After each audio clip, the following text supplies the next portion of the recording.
Hello everyone, and welcome to another episode of Tinfoil Tuesday. I hope you're out having a wonderful Tuesday. Wow, we're already on a hype train. Level 1, 94% of a level 1 hype train. Remember, the higher levels of hype train, the more tinfoil armor I will the more tinfoil armor I will put on in order to protect myself from the, I don't know, let's say the 5G rays this week. The mutant 5G rays.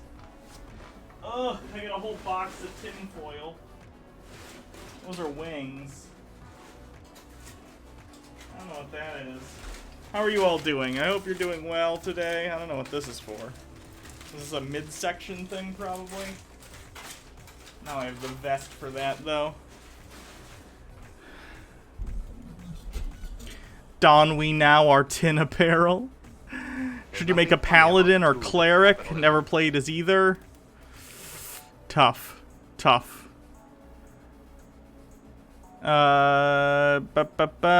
Rockstar, thanks for the 100 bits. Thank you, everyone who has re-upped their subs, by the way. Also, Weepy Little Sheepy. Furkanon, thanks for gifting a sub. Thank you, Phoenix Vengeance, for continuing your sub. Yay, Tinfoil Tuesday. Things are slow right now. Okay, well, I hope I can brighten your workday with some conspiracy bullshit. Do I expect Biden to solve healthcare? Because I highly doubt he will do anything useful. If anything, him winning will reinforce the mindset of Democratic Party leadership. I don't know. I do know that Biden winning is better than Trump winning, though, which is why I'm voting for Biden. We can continue to work on universal healthcare as long as the country continues to be a democracy. Under Trump, that's not a given, so that's kind of my position on it. Like, Trump literally the other day once again said he's gonna try and run for a third term if he wins, which is blatantly unconstitutional, but he says he's gonna do it anyway, so I'm not gonna get on the Biden hate train until he wins. At that point, we can all bully Biden into moving further left, right? But until that point, whatever. Voting for Biden. He's testing the waters for that shit? Yeah. It's blatant, too. It's awful. And if you think Republicans won't get behind him being blatantly unconstitutional, you're out of your mind and you haven't been paying attention for the past 4 years. So please vote for Biden. At minimum, it'll let Ruth Bader Ginsburg retire, and that'll be nice for her, and we can, you know, if we get a packed Supreme Court that's all right-wing, then our entire lifetimes are fucked, right? Vote for Biden, for fuck's sake.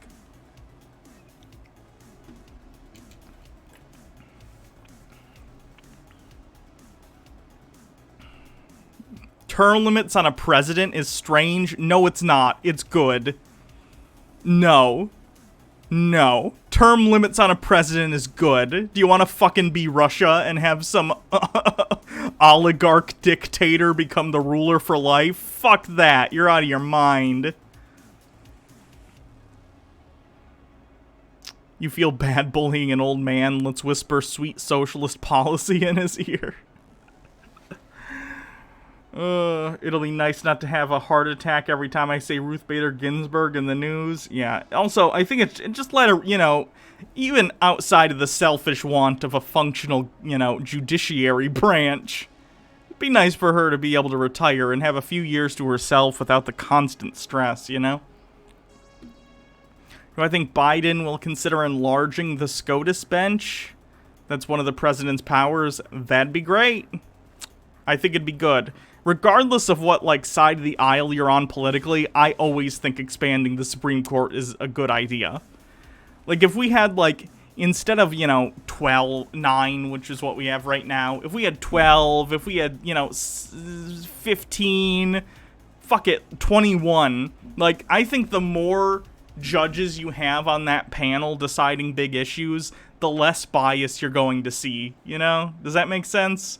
I think it's good to get more opinions, considering it's, like, the highest court in the land. So, yeah, I'm for expanding the Supreme Court. George Washington's going home. Yeah, Hamilton.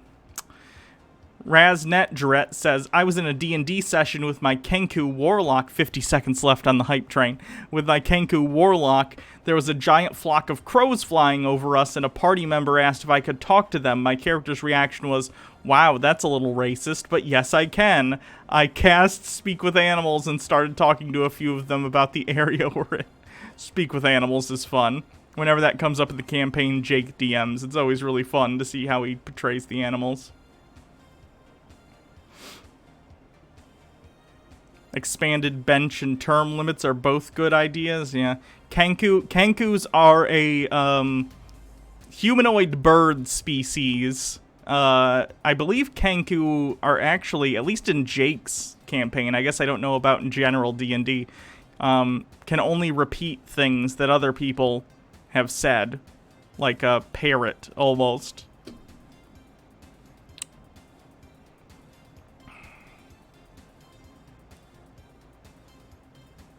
So we got level 1, which got me the reflective vest.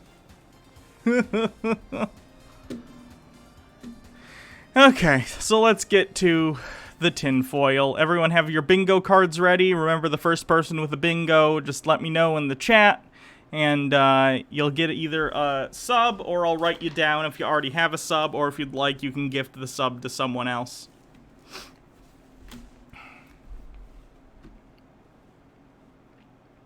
Daddy Sume has something for me to click on. Ugh! That's from that sci-fi show that's about creepypasta. I remember that. The teeth guy. It was part of the Candle Cove thing. Cosplay people do for Kenku is beautiful. Let me see. Oh, wow. Look at that. Every once in a while, I run into a cosplay that...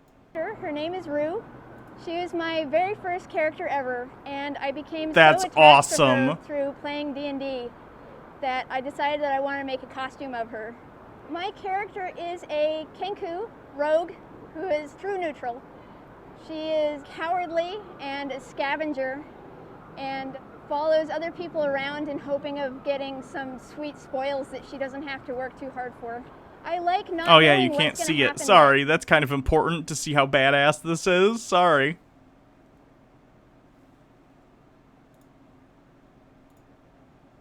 next. And you have sort of an idea, but everything happens with such spontaneity, and everybody is so creative about it. It's a lot of fun. This costume took me about a month to make, but I just did it in my free time because I have a day job. So every time I wasn't working or sleeping, I was making this costume for a solid month. Well, I love birds, and I really like that I can That's amazing. bring what I know about birds into the character. So I am playing as sort of like a bird and a person instead of just a person, which is really fun. The thing I find most engaging about D&D is being able to come up with my own stories about my own character and getting to know my friends' characters and have a crazy adventure that none of us ever actually anticipated happening. It's always a really fun surprise, and I think that the enduring fun of D&D is that it's always evolving and you're always having something new happen, and it's always fun. Thank you, Rob Bob, for letting me interview. Amazing. That's an amazing suit. God, I wish Alex, who's in our D&D game, had one of those for his character, because he plays an Air Cochrane. He's an owl person. That would be awesome. Okay, so bingo as usual. You get, you know, a row horizontally, vertically, or diagonally in the center here. Let me know, and I'll check your bingo card. Just link it in the chat once you get it, and I'll take a look. And if you win, I'll either gift you a sub if you don't have one, or if you have one, I'll write you down for one, and then when it comes due, let me know, and I'll get it for you. So, what do we got on deck today? We have Jilly Juice. Excuse me. Which I'm classifying under Tinfoil Tuesday from now on, because frankly, her whole belief system is conspiratorial. And she also has a video about QAnon, so I wanted to see what Jillian has to say about QAnon. This someone sent to me for Tinfoil Tuesday. I'm not entirely sure what it's about, but I think like there's like Baphomet and like Hollywood Freemason people.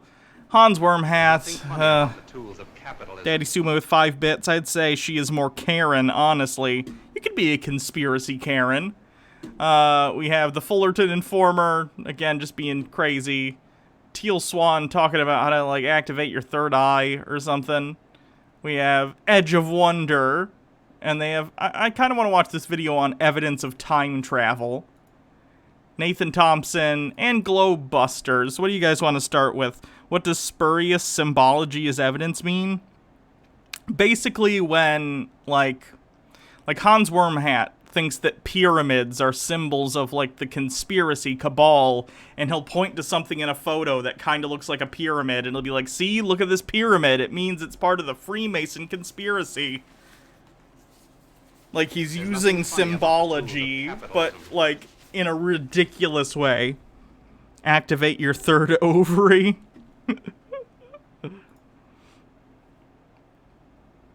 Time travel? Fuck it, we'll do time travel first.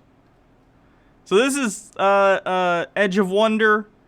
Jake has said to watch these people, so I guess we have to. I think I usually do what Jake says, so... Evidence of time travel. Have you ever wished you could go back in time and maybe change something about your past? Maybe you wish you would have married your first love. Or maybe you wish you didn't. Or you could go back in time and actually see how the pyramids were built. Today we're going to be exploring... I could kill whoever posted on 4chan and pretended to be this QAnon person, and I could have stopped so many people from going down a horrible rabbit hole. One of my favorite topics, time travel. Here's the thing, I love time travel as a concept. My favorite genre is sci-fi, and my favorite subgenre in sci-fi is time travel. So I love pretty much everything time travel. I love Doctor Who, I love Back to the Future, I love Quantum Leap. If you have something with time travel in it, I will probably see it. Even if it sucks, I'll probably watch it, because the concept is just so fascinating to me, and I like it as a literary device, whether it be in, like, H.G. Wells's The Time Machine, or Bill and Ted's Excellent Adventure, right? The whole gamut. I'll fucking watch anything involving time travel. Ask Compu with 2 bits, some sort of photo. This isn't your normal average everyday stupid, this is advanced stupid. Funny. What's my take on Time Rangers? You mean, I don't know what you mean. What are Time Rangers? Daddy Sume with 10 bits. Hannah, what do you think of Man in the High Castle? Does that count? That's more alternate reality stuff. And I do like alternate reality stuff and alternate timeline, but... Oh, Time Force. Power Rangers Time Force. I loved Time Force. I wish they did more time traveling. I think it would have been fun as a show concept to be Power Rangers that traveled through time and, like, did different things every episode, but instead they were just in the present and they were from the future. There were a couple episodes where they went back in time, like they went back to, like, the dinosaur times or something, but... Have I played Life is Strange? No, I've heard it's good, and I know the premise. It's like one of those, it's not Telltale, but it's like that sort of game where it's like narrative-driven and you make choices, but you can also go back in time and change them in it. So it's interesting, but, you know. There's a Kamen Rider time travel series. I haven't watched any of Kamen Rider. The only, like, Super Sentai type thing I've watched is Power Rangers. I haven't even watched, like, the Sentai that the Power Rangers is based on. DC's Legends of Tomorrow? Yeah, I haven't really watched that yet, but I plan to at some point.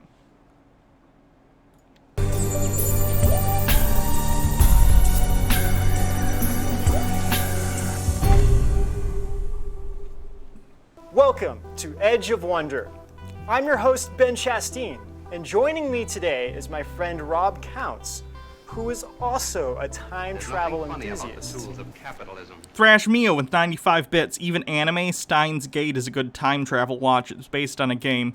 Maybe I'll watch it at some point. I don't really get into anime very much. The only animes I've ever really watched are like kids animes like Pokemon or Digimon, and then like Dragon Ball Z. I watched One Punch Man, which was pretty good. That's about it. Hey guys. Basically, my views on time travel or any of this kind of things is we should be open to things. It's not that I want to like readily believe any information that's just put in front of me, but I think kind of feels like you probably do if you believe time travel is real. I think people a lot of times just like totally don't pay attention to all kinds of things that could actually be happening. I tend to keep a little bit more open about those things, but at the same time, like I'm cautious about accepting anything. You know, I mean, you can't just like believe something someone tells you. You know? Right. This is the first Edge of Wonder video I've watched, but I have a feeling that it's incredibly hypocritical for them to be saying that on this channel. You know, growing up, one of my favorite movies was, well, aside from Star Wars, was Back to the Future. I just really loved that movie. Is it time travel? Because of the time travel. I was pretty much a Groundhog Day guy. Groundhog Day was really good. Groundhog Day isn't time travel, it's a time loop. There's a difference, damn it. Too, though. I really like that. And actually, most recently, I really liked Interstellar. I thought that was a really great movie. And what about Edge of Tomorrow? And Edge of... They kind of stole our name there. Edge of Tomorrow. See, That's you were also a telling me time about a loop story movie. That annoys me more than the fact that they're going to believe in time travel. Time loop movies, I would argue, are not time travel movies. I get it, you're technically traveling back to the beginning of the day, but I feel like there's an entirely different series of tropes in time loop movies than there are time travel movies. So it's kind of a different thing, even if it appears to be the same in some superficial ways. Thank you, Mitchell Drummer, for following Daddy Sume. Groundhog's Day is the most horrifying horror movie I've ever seen. I mean, goddamn. There's I don't know if anyone's watched the Jordan Peele Twilight Zone on CBS All Access. The first season wasn't very good, but season 2 came out recently, and it's really good. The best episode, I think, of the new season of the Jordan Peele Twilight Zone is it's basically Groundhog's Day, but from the perspective of Rita from Groundhog's Day. Like, the guy's, like, been in this time loop for who knows how long, and he's used his time... Thank you, Dr. Gamble, for subscribing. And he's basically using his time to fall in love with this woman and get her to fall in love with him. And she finds out and she's horrified, right? Like, as you would be in real life, because to her it's the first day they've met. But he's been spending, you know, who knows how many years in this time loop trying to get her to fall in love with him. It's really, really good. Check it out. That I didn't know about previously. I found this really interesting article about this guy who disappeared in like I think it was like the 1800s sometimes, right? And he reappears in Times Square like 50 years later. Source! And as soon as he arrives in Times Square, he gets hit by a car. Wait, if he gets hit by a car immediately, how does anyone know that it's the guy from 50 years earlier? Police find him. He's dressed like he belongs like 100 years earlier or 50 years earlier, whatever. And they do some research and they find out that this guy actually existed back then, and he was. How would you have records of that? How would you have records in the year 1900 that are accurate enough for 50 years later for them to look and go, yep, that's the same guy? Like, what? Going for a walk one night, disappears, and he ends up in Times Square randomly, and everyone's just totally like, no one can figure any of that stuff out. Well, like, there's This didn't happen. If it did happen, then it was made up, if that makes sense. If this happened, then it was a homeless guy in old-timey clothes who got hit by a car, and someone went, he looks like a guy who went missing back in the past. No. Someone did not get lost in a cornfield one day and magically find themselves 50 years in the future. There's the hipster time traveler. You know, have you seen that photo? Yeah, that's a weird one, right? Right. So the photo is a legit. It's not weird. I've seen that. I've seen this, and it's been debunked multiple times. Like, these glasses were a thing that existed back in the day. He's wearing a t-shirt. T-shirts were not unheard of at the time. Photo. I mean, it hasn't been photoshopped or edited in any way or shape or form. Like, the guy's camera is actually a Kodak 6 that is actually from that time period. Right. Same thing with his glasses. I saw him walking down the street today. Even with that camera, you wouldn't even think anything of it. Yeah, it was how he was dressed, but if you look at It's almost like certain styles kind of stay in fashion for a really long time, and sometimes things that drop out of fashion come back into fashion in the future. Like leather jackets. The styling of like black leather jackets or any color leather jackets has changed, but if you took a leather jacket from today and went back in time and were wearing it, I don't think most people would turn their heads too much, right? Like, leather jackets are a pretty consistent thing, at least in the United States, that have been fashionable, you know? So I find it odd that they're like, this specific person looks like someone from today, therefore they must be from the future. Or, how about this? This person's kind of not wearing a lot of crazy clothes, they're just wearing a t-shirt and some vest on top of it, and then they have some, like, weird glasses. Okay, that doesn't mean he's from the future. Neon pink leather jacket. Yeah, that'd be a little different if it were like a really loud color. But, you know, your blacks, your browns, that kind of stuff. every single other person in that photo, True. everyone. There's a bunny picture, apparently, I should look at. Cute. Jimmy Lee is an adult Palomino from Goleta, California. What a cute bunny.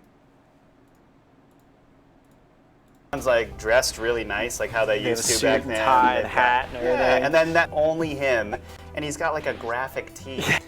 He's wearing a t-shirt or a shirt with some sort of logo on it. I'm sure that wasn't the most common thing back in the day, but that doesn't mean it didn't exist. It could have been something that he wore for work. Like, it could have been a work uniform that had the company logo on it, and then he off of work, he's not wearing formal clothes because he's coming off of work in his work uniform. He looks like he maybe works doing something. The glasses he's wearing in particular look like they're really, really dark shades with sort of flaps on the side. It's possible he did some sort of welding or something, and he used the glasses to kind of keep himself from getting blinded. And then he's just wearing his outfit, and someone takes a picture of him. It doesn't mean he's from the future. I mean, anything's possible. Anything's possible. Who knows? No. No. Not everything is possible. As much as I wish time travel were real, it is not. Actually, that's a little bit untrue. Excuse me. You can theoretically travel into the future at a faster rate by speeding yourself up very fast. I think this has to do with, like, relativity or something. But you can't travel backward in time. Sushi Bomb 10 with 20 bits. Let's get a hype train. We had one earlier and only got to level 1, and I think I have a thing on so it won't do a hype train for, like, another 2 hours after the first one. So even if we got a bunch of donations, I don't know if it would trigger one for a little bit. I want to kind of talk about something more interesting that I found lately, which is a guy by the name of Andrew. Although, yes, if you'd like to support the show, feel free to subscribe and do bits. Asiago, supposedly a time traveler who's photographed during the Abraham Lincoln Gettysburg Address. Oh, really? Yeah. Have you heard about this? No, no, no. Okay, because because with you being like really into time travel, I was like, wow, Rob's gonna really freak out about this one. And by into time travel, he means I've watched Time Cop a lot. So, okay, going back to this photo, this guy's name Andrew Basiago. Supposedly, he was part of a U.S. government experiment called Project Pegasus, where he was involved in time travel. I mean, his father. According to theoretical physics, time travel is possible. Okay, let me put it more clearly. Feasibly speaking, time travel is impossible. The amount of energy that would be required to travel someone somewhere else in time is so astronomical, it will never be feasible. Was part of this program, traveling back in time and whatnot. So his father goes back in time to the Abraham Lincoln days. He sees his son there. So he knew that his son was going to be part of the program. So he comes back to the present, invites his son, Andrew. I think at the time he was like 10 years old or something, right? Interesting. Now, this kind of goes along with what happened at the Montauk Project. They were also doing experiments as well, supposedly on kids. Well, you know Stranger Things, right? Oh, yeah, yeah. Of course, everyone knows Stranger Things. Well, did you know the original title was going to be called Montauk Project? No.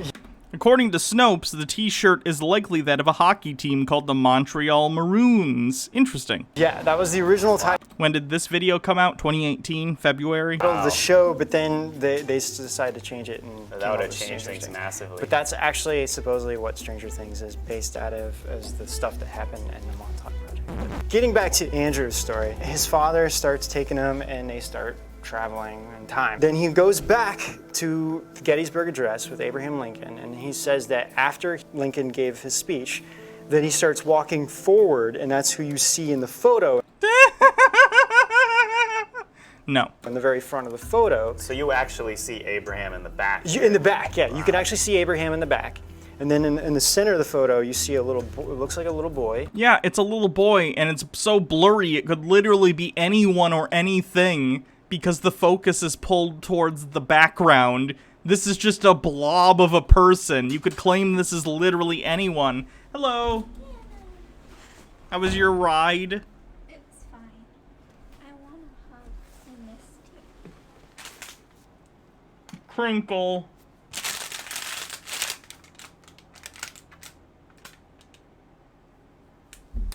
Hello, Bailey Quinn. Yeah, I think the most interesting And the thing rest of about that chat. photo is that his shoes really actually do look bigger. Yeah, they than actually that. do. Because he said when he Could you turn that up to the high setting? jumped back and passed, his shoes for some reason didn't come with them. And Boy, this dang time machine. It works beyond all human understanding, but for some reason it just can't take the shoes. That makes sense. so he had to borrow someone's shoes. Wait a minute. Ow. You talked about the Montauk Project a couple minutes ago, right? Wasn't Tesla and like Einstein and stuff connected to this? What happened? with that? Yes. So supposedly Tesla actually created a time machine. No. Nikolai Tesla did not invent a time machine. This is the same conspiracy bullshit that some QAnon people believe when they link it to JFK Jr. using a time machine to help Trump. I'm not even kidding. Sushi Mom, my shoulder is a lot better, thank you. Really? This is the actual thing. So it gets even crazier. J.P. Morgan was originally funding Tesla, and he was doing stuff with Edison as well. So Tesla wanted to give this away for Love you free. too. He didn't want to make money off of it. He felt like this is given to mankind and that he wanted to give it out. J.P. Morgan Burgers for dinner. Sure. and Edison had total opposite views. They were like, we want it for the money, right? So Oh, I actually have half of a meatball sub that I was gonna have for dinner, although I can save it for lunch tomorrow if you want to do burgers. Yes, I do want to do burgers. Okay. JP Morgan stopped funding Tesla, and then he just went strictly with. Wait a minute, JP Morgan wanted to go with the guy who wanted to make money with his inventions? I'm shocked! Edison, and unfortunately Edison took a lot of Tesla's ideas. So Tesla needed money and needed help, and guess who he goes to? John G. Trump. Wait, like Trump? Like Trump. President Trump? Like Trump? President Donald That's Trump. crazy. So it was his uncle. I think it might have been a great uncle, but anyways. So then after Tesla dies, Which was at the New Yorker, yeah, right? it's right near He here, like actually. died there. So right after he died, Uncle Trump. Let's call him Uncle Trump. Uncle Trump. That's good. They go in with the FBI. The FBI confiscates everything. So then people are like, wait a minute, what happened? Blah, blah, blah. So supposedly they say they released all the papers. According to Andrew Basaggio, he says that the FBI kept a lot of the top secret about like time travel, stuff about teleportation. Hey, if the FBI could time travel, why didn't they stop 9/11? Or any of the presidential assassinations? Just a kind of important detail. Other Wow, things like Jean-Claude Van yeah. Damme. Sure. So didn't Tesla talk about like cell phones, video chat, and internet? Yeah, actually. Okay, a lot of people who are inventors are also in some way futurists, and what that means is they basically try and use their imagination to look forward and imagine what technology might exist in the future. Like, for instance, you or I could look at technology of today and then extrapolate it out towards the future. Like, Tesla could look at radio waves and how they were being used to communicate information to people. It's not that far of a stretch to then say, hey, what if we used this to sort of telephone people on the go? What if we use this in order to not just send audio, but video? Like, it's not that crazy. And you know why we know it's not that crazy? Because then people took those things that people thought about and then made them for real. The Farnsworth guy that invented the television, he didn't invent that out of nowhere. He invented it because people like to speculate about future technology, and then when they do, they try and see if they can do it for real. That's how invention happens. Devious Chilster with 50 bits. Fixed point in time, Hannah. Aren't you a Doctor Who fan? In fairness, Doctor Who's not even very clear exactly what fixed points mean, or what constitutes a fixed point. Ask Compu, oh god, imagine Trump as your weird extremist uncle that everyone laughs at the family reunion. It fits too well. True. Believe it or not, he actually has a quote. Okay, so he said, when wireless is perfectly applied, the whole Earth will be converted into a huge brain, which in fact is, all things being particles of a real and rhythmic whole. We shall be able to communicate with one another instantly, irrespective of distance. Not only this, but through television and telephony, we shall see and hear one another as perfectly as though we were face to face, despite intervening distances of thousands of miles, and the instruments through which we shall be able to do this will be amazingly simple compared with our present telephone. Okay. He's an inventor. His job is to think of things that will exist in the future and then try and make those things happen. That's his job.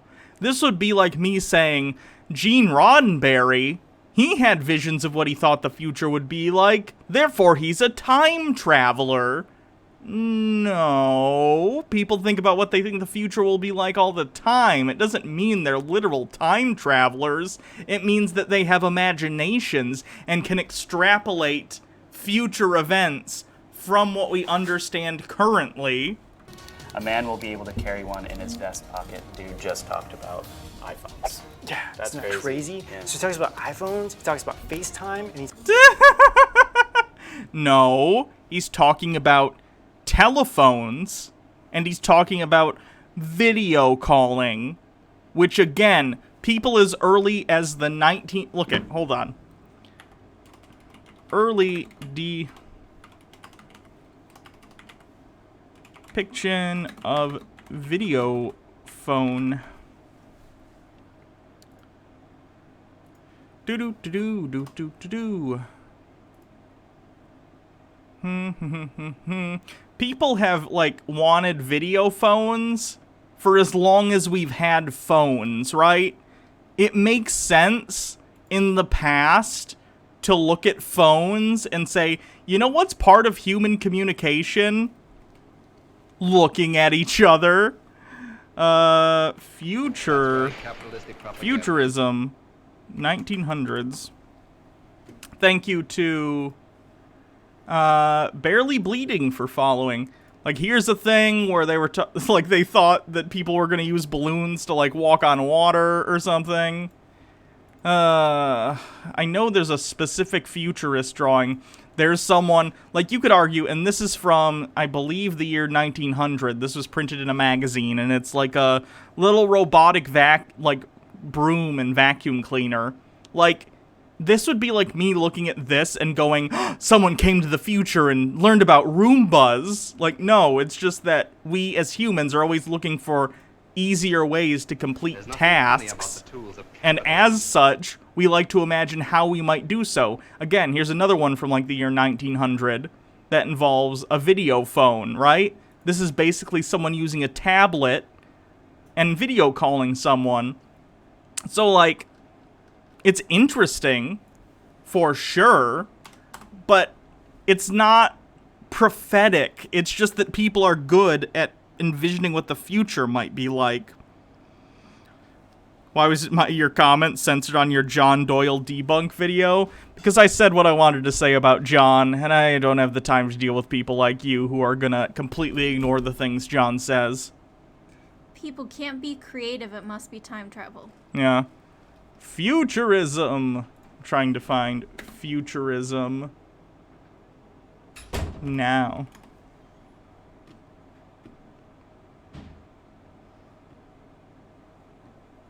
You meant to say you don't think so?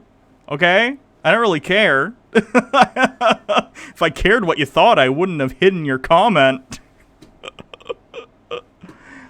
Here's a futurism thing from 1981 that predicted, again, something like the Apple Watch. Michio Kaku, who's like a futurist. It's interesting stuff. He talks about the internet. So there's a theory out there that actually Tesla used this time machine to actually go into the future and actually... Hey, dude, if you don't see why John Doyle's fascist, that's not my problem. I don't care. My video response is to him. I'm not going to spend a whole fucking day responding to you when, even if I provide actual evidence, you're not going to listen to me. So, this is the last thing I'm going to say to you. And this is the last thing I'm going to say. Didn't he literally take one of those political quizzes and he was literally right where Hitler is? Hitler is a fascist. So therefore, let's extrapolate this. A equals B, so it must equal C. Saw the so future. he saw that? So supposedly he saw it. People are not going to want you to release this. The government's not going to want this out. No. Well, this has been out for 2 years and no one gives a shit, so maybe don't self-aggrandize so much. Why, when you can make money off of it?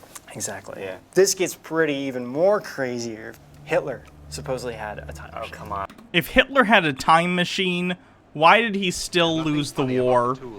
How shitty of a leader do you have to have a fucking time machine and you still lose? Clear the egg with 200 bits. Sniped. Why is Hitler attached to everything? He's already in like almost every movie. I know. Supposedly he had a time machine called the Glocke, Oh, yeah? meaning the bell. It's got like little hieroglyphics on the bottom. Right before World War II, when things were escalating, there was a crash, which they thought there was the Allied forces. Supposedly they found the UFO.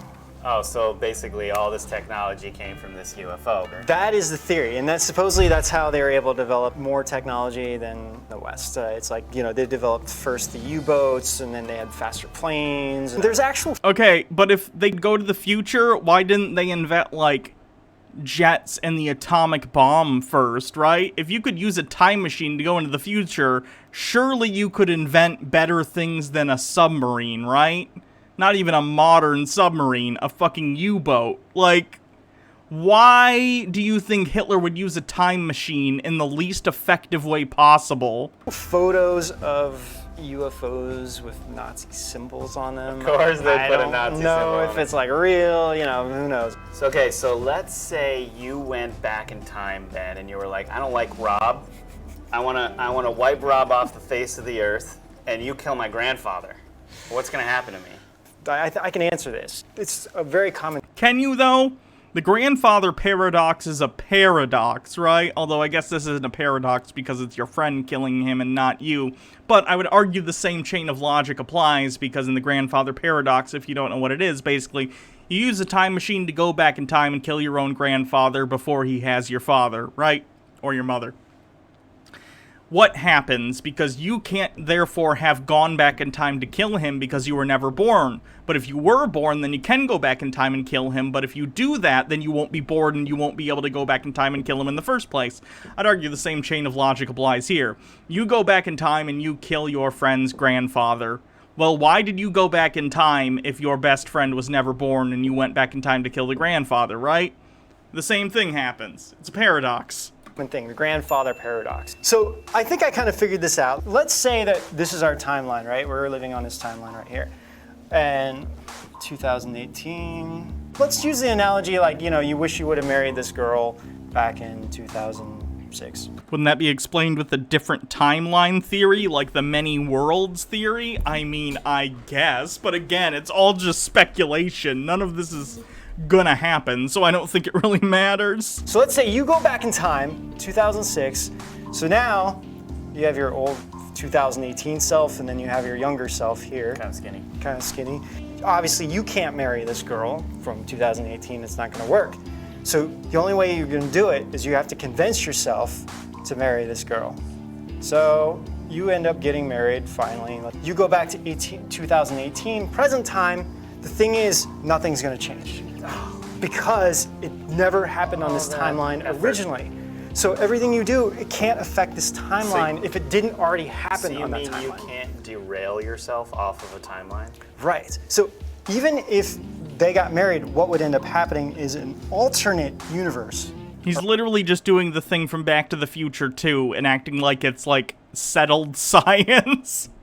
I learned this in a movie, therefore it's how time travel works. Alternate dimension would come in, and then they would be happily married, hopefully, on this alternate timeline, which you would have no connection with at all. That sounds really underwhelming. So I think there's small things that could be changed. But like, for example, let's go back to kill Jean-Claude Van Damme so he doesn't have to make the movie Time Cop, right? Please do.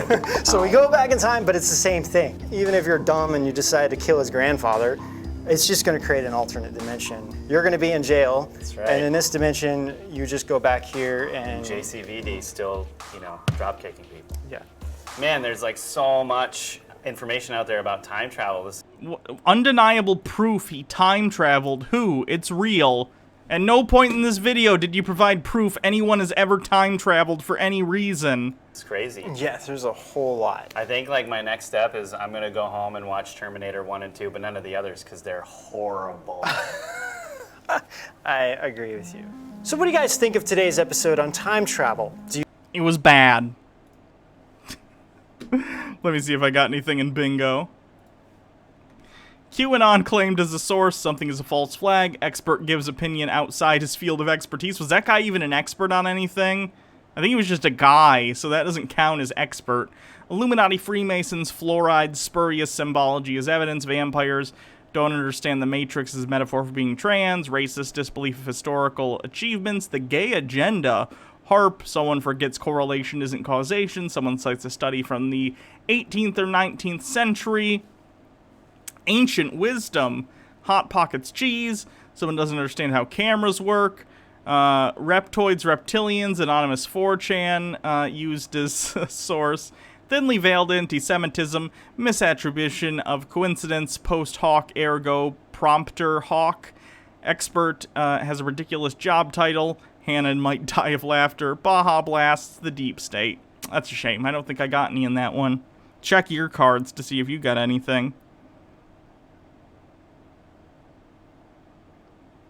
If you want to go see how the pyramids were actually built, did they say that? If they said that, then that counts. I don't know about the camera for the Lincoln pictures, because it's not like they were explaining how something is the way it is. It was just blurry.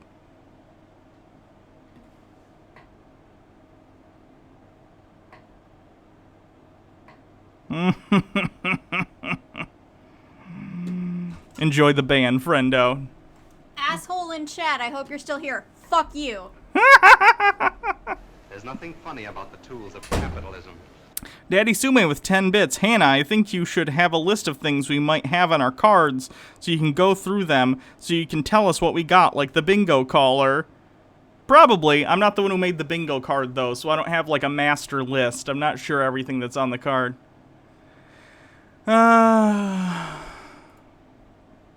Let's see what this video is.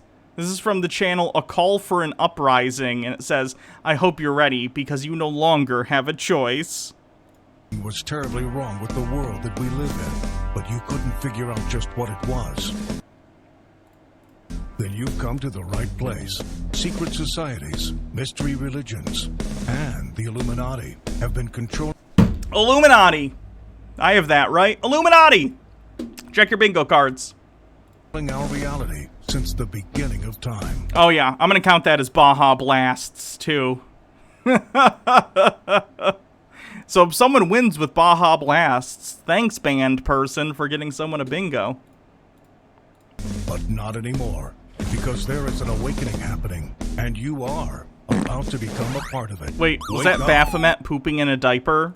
because this is a call for an uprising. This is a call for an uprising. Welcome to today's show. You've got to see this. This is hilarious. I was on CNN looking at the predictive programming, the repetition, the mind control being pushed. And you ever see these ads? They love to do this stuff now, Send me a master list on Discord? Sure, go for it. where they give you options, you know, yes or no, or they quiz you or give you trivia. I saw this advertisement. Should I wear a mask? Yes or yes? Yes, because you should wear a mask so you don't endanger the people around you. The entire point of wearing a mask, or at least a large point of it, is so that if you happen to be a carrier for coronavirus, you're not spreading your gross mouth germs everywhere when you talk or yell at someone. If you're a Karen who yells at people in stores, so while you're breathing, you're not letting a bunch of that stuff out into the environment. Ideally, a lot of it gets caught up in the mask, right? It really isn't anything you should think about that hard. You can think about it if you want, but at the end of the day, it's a courtesy to other people around you because we're in the midst of a global pandemic, and if you're so selfish that you don't think that putting a piece of cloth over your mouth is worth it to save people's lives, then you're a jerk. Then you are basically a 12-year-old whose mom is telling him to go to bed, and you're going, I don't wanna. Too bad. Go to bed, Jimmy. It's too late. This is what it's come to, where they don't even want you to think you have a choice or an option. They're telling you. Yes, many places you don't have an option because people like you are so stupid that you made us turn this into an issue where you're being forced to wear a mask, because instead of volunteering to do so like a reasonable member of society who understands that you are not the most important person in the room in every single room you walk into, so now governors, like the governor of the state in which I live, Michigan, have to have mandates, so when you're going out to stores and stuff, you have to wear a mask. Correct. What you should do. So yes or yes, even though it should be no or F no. Those. Oh, so you don't even think it should be a yes or no. You just want to force people in the opposite direction in order to force people to endanger themselves and others?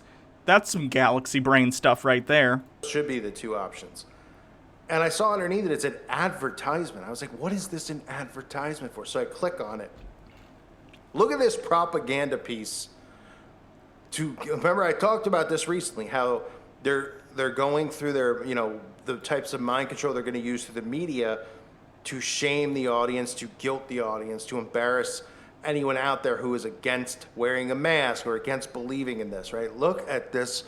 There is no being against wearing a mask and being someone who doesn't believe this. You don't get to disagree with whether or not we're having a global pandemic, because we are. There's nothing funny That's about not a the tools of disagreement. capitalism. That's you being an idiot. And there is a difference, believe it or not, as Compus, as sacrifice to Molech. Absolute garbage propaganda pushed by CNN. What? What?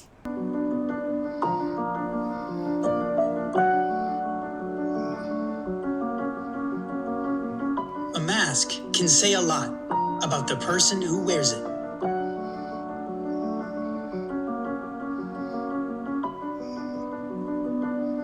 But even more about the person who doesn't. True. If I see you out in public and you're not wearing a mask, I think you're a monster. Because you are. Because you're showing everyone else that you believe that you are more important than everyone else around you. You believe that the little bit of uncomfortability you're feeling from putting a cloth on your face is more important than the lives of your fellow human being. That is sick.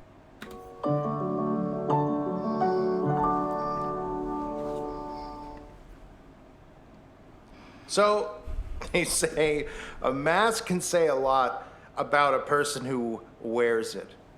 To say what a good person they are, what a good citizen they are. No, they're making a point because they're saying a mask can say a lot about the person who wears it, and they're showing all kinds of different masks, from like political masks to things like Rick and Morty masks. They literally had one. So they're saying like, hey, you can show like things you're into or interested in or your political stances with this. It's another fashion item. And then they're comparing it and saying, but it also says a lot when you don't, because they're saying that, again, rightfully so, people who see you without a mask in public are going to think you're selfish, self-important, entitled, all things that are reasonable to assume if you go outside during a global pandemic and walk around amongst other people, well endangering not only you, but them as well, for absolutely no good reason. Thank you to Daddy Sume with 10 bits. So Hannah, I work at Dunkin' Donuts. I have to wear a mask pretty much all day, and I find that people who won't even put on their masks for the 3 minutes or less they're at the drive-thru window really piss me off. Like, these people are making your food. Why don't you want them to stay healthy? Yeah, people are ridiculous. Masks have been a fashion item in China and Japan for years. Anti-maskers are just an extension of CCP hate. I don't know. I think you're applying too much thought into their want to not wear a mask. It's because it's been politicized by psychos on the right. It's not because they, like, connect it to people in China or something. They're just selfish children. And and then they wait 10 seconds and they go, it also says a lot about the people who don't wear it. Correct. Well, that's not shaming anyone. That's not... It is shaming. You should feel ashamed. Shame on you. Shame on you for promoting not wearing a mask, which should help not only slow the infection and death rate, but help you stay safe as well. It's stupid. It's selfish. It's idiotic. U.S. COVID death rate. We are now at, in the United States, 171,000 deaths from COVID and only 5 million confirmed cases. There's over 300 million people in this country. Imagine as this gets to everyone in the country, how bad it's going to get. Wear a mask. Jeez. At 1,500 a day? Yikes. And it's still creeping up. Trying to make anyone feel forced into wearing it so they could be politically correct. It's not about being politically correct.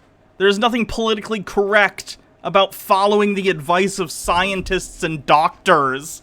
Stop assuming you know better than people who are experts in their field. You're an idiot on the internet, and so am I. But you know what I do? I listen to people who are experts in their fields, and I do what they tell me, because they've spent their entire lives researching these things, and if a virologist says to the general public, hey, you should wear a mask, it helps you and it helps the people around you help stop or slow the spread of this disease. I'm gonna go, you know what? That person's a virologist. That person's a doctor. They're right. Don't get, scrutinized by anyone in their lives, right? And I'm gonna get into this in a second. I have two things I need to show you. First, I'm just going to remind you of this quote from Dr. Fauci since they show this I love Dr. Fauci thing. And then I'm going to show you something that's going to make you so sick that people should be protesting the CNN. They should be resharing this video. But let's start with Dr. Fauci, who out of his own mouth told us that we don't need to wear masks. Yeah, this was a stupid thing they did. This was at a time in which masks were getting, like, there were shortages of masks. They were trying to save them for medical professionals who, of course, are going to have higher risk because they're exposed to people with the virus all the time.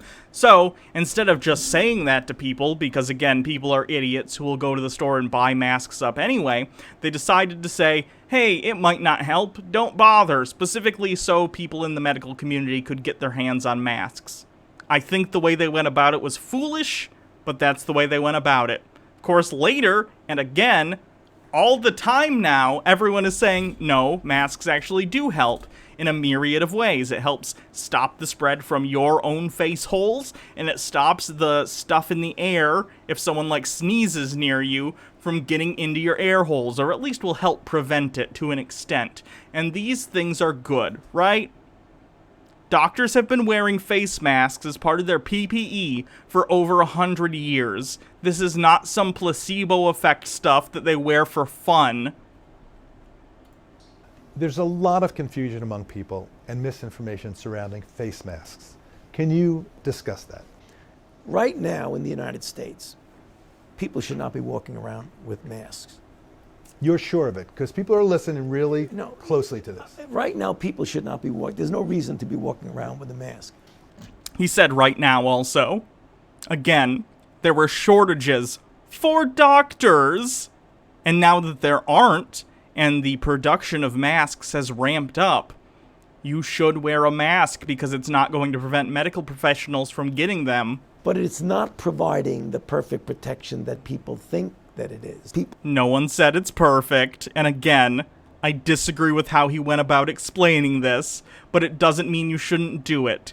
Just because a condom isn't 100% effective doesn't mean you shouldn't wear one. People keep fiddling with the mask and they keep touching their face. Yeah, he's explicitly talking about people who use their masks incorrectly. Can you get some schmutz sort of staying inside there? Of course. Say Yep, that's stupid of him. that again, Dr. Fauci? I forget, because I know I had to remove this video from my other channel, but and just tell us one more time, why don't you? There's a lot of confusion among people and misinformation surrounding face masks. Can you discuss that? Right now in the United States. Oh, he was specifically talking about the N95 rated masks too? Ugh. People should not be walking around with masks. You're sure of it? Because people are listening really closely to this. Right now, people should not be walking. There's no reason to be walking around with a mask. But it's not... And then later, the guidelines were changed. Thus why the right now is important in what he said. Providing the perfect protection that people think that it is. People keep fiddling with the mask and they keep touching their face. And can you get some schmutz sort of staying inside there? Of course. And you gotta love the fact that they have the I Heart Fauci mask and the Black Lives Matters mask and Civil Duty mask. And this isn't propaganda. I mean, please stop. But this is the one that got me. This is a mask for a show called Ricky and Morty.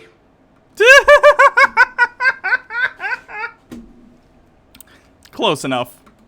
You guys know I don't watch cartoons or any of that stuff. I really don't watch anything, but maybe some things to distract myself. But Ricky and Morty, I did a video. It's on my website. I cannot upload it here. They He turned into a pickly. It was the funniest shit I've ever seen. will not allow it up here, and it will get my channel taken down. There is a short film by the creator of this show. So let's put this in perspective. CNN is promoting this mask with the show Ricky and Morty. Yeah, Rick and Morty's like one of the most popular shows on TV. There's nothing funny The about fan the base tools of can be capitalism. cringe, and a lot of memes about it are hilarious, but like, it's a good show if you haven't seen it. As Compu says, I don't watch anything. Does this guy not believe in recreation? The creator's name is Dan Harmon. Dan Harmon is supposedly supposed to be funny. He's the creator of the show. Dan Harmon can be pretty funny. That doesn't mean everything he does is funny, but yeah, he can be a pretty funny guy. He's a millionaire. You can look at him and look in his eyes and tell what he is, but you don't even need Wait, what do you mean? What are you talking about? to do that or pass judgment, because he's shown you. He has short films where he goes to therapy, talking to the therapist about his craving for infants. I would imagine these are comedy shorts. And he has a short film up where he shows himself literally, well, I can't explain it, but use your imagination, going up to a little doll baby while the parents are asleep, pretending it's a real baby, and just doing the most disgusting, vile acts. And this is supposed to be humor. And this is a guy... Okay. Dan Harmon can be, like, too edgy for his own good to a cringy extent. But that doesn't mean he's literally eating babies. Being promoted by CNN. This is a guy making millions of dollars. Nobody's saying, get his show off the air, get him fired, or anything like that. Investigate him. And CNN puts that on the map. Investigate him for what? For a comedy sketch? You can't investigate people because you don't like the comedy sketch they made. To promote in their ridiculous commercial. How about the middle finger right at you, CNN? And yeah, because that's Ricky from the show Ricky and Morty, and he gives the middle finger. That's a thing he does. There's an episode where he goes inside his car battery, which has a whole planet in it, and has a whole universe with a planet, and he tells the citizens of the planet that the middle finger means peace among worlds. Like, it's an adult animated show. People are going to give people the finger occasionally. Here's an extra FU for your ridiculous propaganda trying to... Does this count as ritual child abuse? I would say so. I think he's implying it. Do I have it? Ritual child abuse.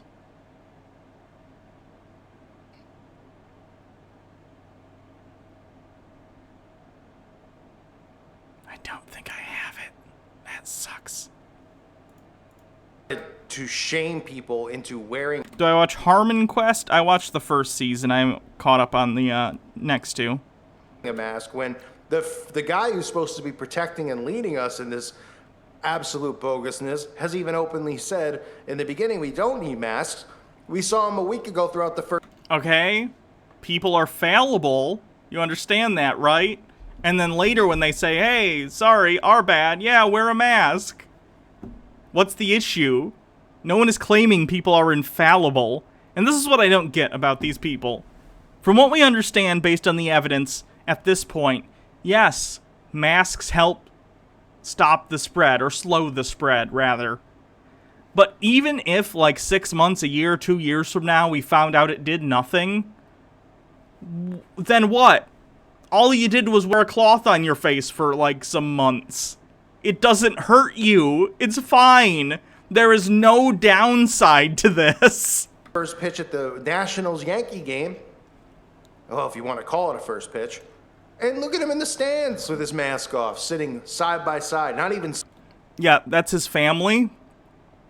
If there are people that you live with in your house, you don't necessarily have to wear masks around them because you're going to be living in the same house together, having contact with each other, breathing each other's air in enclosed spaces. Like Baha and I. Baha and I will go out, you know, to get either groceries or dinner or whatever, and we'll wear masks. But when we're in the car or we're at home with each other, we don't. Because why would we? If one of us gets sick, the other is going to get sick. No one's telling you to wear a mask inside with your family. So if you're out with your family alone, and there's no one around you, like the image of Fosse with his family there at the ball game, and there's, like, you know, rows and rows of seats around them with no one in them, it's fine. You're fine. It's fine. You don't have to wear a mask around your family members when you're going to be in contact with them constantly anyway. Social distancing, let alone wearing his mask. And we're supposed to... You don't have to social distance with people you live with. Listen to these people. When will the... Clearly this person hasn't even, like, read guidelines. Yeah, let me be clear, we pick up dinner. We don't go in and eat. I want to be clear on that. American people, thank you, Baha. Wake up. And this is the other tactic that I've noticed through repetition and mind control. Because, again, remember, it's just about looking at patterns and remembering patterns and looking at stories. Remember I always say, every day there's a new story. Oh, you know, this guy got married yesterday. Today he's gone. Shouldn't have had the wedding. Caught the outbreak spread. Right? And just making people more and more nervous to even attend any type of event or have a wedding or anything like that. These are the other stories that keep popping up, which couldn't Wondering if I got the invite to the debate Sunday? Yeah, I'll check it out after the stream. Sorry, I didn't get back to you on it. be more ridiculously bogus. You don't even need to debunk it and look. People actually want to eat in right now. Oh, in my city, like when we drive around to go pick up our dinner, like last Saturday, we went to go pick up some stuff from like an Uno's Pizza. Every restaurant we passed by was packed. It was disgusting. So sit tight, folks. We're going to be dealing with this for the next year and a half, 2 years. No one is taking this seriously. Look at footage and evidence because the stories are so outrageous. Debate? Oh, we're planning on doing a debate on modern day debates about abortion. That you would have to be so dumbed down to think that a guy was going to go to prison for murder for the rest of his life for shooting an absolute stranger in a store because they demanded he wear a mask. I can't show you the article, but you can Wait, what? look it up for yourself or go on CNN. Man charged with, blanking an employee after being asked to wear a mask in a cigar shop. Yeah, because crazy people like you whip people up into a frenzy about something as simple as wearing a piece of personal protective gear in order to keep them and other people around them safe. You turn it into this politicized issue tied to all sorts of crazy conspiracies, and then people get way too defensive about it and then refuse to do so. And then when someone tells them to do it, some of them are gonna freak out and do really, really stupid stuff. Old enough to know more better says the fact that movie theaters are both open and packed to the gills should be criminal. I agree. These stories come out almost every day. Oh, this man, Adam Zabrowski, entered a Cigar International place in Bethlehem, Pennsylvania on Friday morning without a face covering, according to a probable cause affidavit. Staff at the shop told him that he needed to wear a mask inside the store or could have his order taken curbside, according to the affidavit. The Stellar Sea Cow says, with 25 bits, really in DC the tables are all 10 feet apart and they use as much outdoor space as possible. When I went out to a restaurant, they were only seating people outdoors with 10 feet between the tables. Honestly, even so, you really shouldn't go out and eat. I don't know why anyone feels the need to go out and eat. It seems very strange to me. MMO Addicted with 100 bits. I sometimes go out to eat. Our restaurants have to have screens put up around whatnot, but I also live in a country which locked down early, and my city hasn't had new cases in 2 weeks. Yeah, I get that. If you're in a country that has this under control, that took it seriously at one point, and everyone actually listened to healthcare professionals, I get it. You're probably in a space where you guys can start reopening things slowly. In the United States, we're not, because people in the United States are selfish. They're selfish, self-interested children. The guy became irate, grabbed 2 cigars from a shelf, exited without paying. Yeah, that's thievery. That's theft. Okay. Oh, wait, there's more. A store employee followed him in the parking lot to retrieve the merchandise. According to the reports, he fired his weapon in the air before firing 2 rounds at an employee and, of course, killing the guy. That's messed up. And he was probably goaded on by the belief that he was justified by people like A Call for an Uprising, who claimed that people who don't wear masks are we're the secret freedom fighters. No, you're not. You're selfish. Stop trying to paint your selfishness as heroic. It's not. You're cowards. Stop it. Stephen J. Neptune Man with 50 bits. What we're witnessing right now is what happens when you combine incompetent leadership plus weasel grifters spreading lies and misinformation on the internet, plus a public that follows these leaders and listens to these grifters, yeah. Right? So there's a guy who's 35. He's gone through the nightmare of the schooling system. He's 35. He's lived half his life, and he's ready to go to jail. He's for the rest of his life because some guy told him to put on a mask. Yeah, some people are nuts, dude. Like you, for instance. I'm not saying you're gonna go out and do what this guy did and commit a crime, but nonetheless, it's very clear that you're still someone who believes that using a mask is not only not necessary, but somehow an infringement on your rights, which it is not.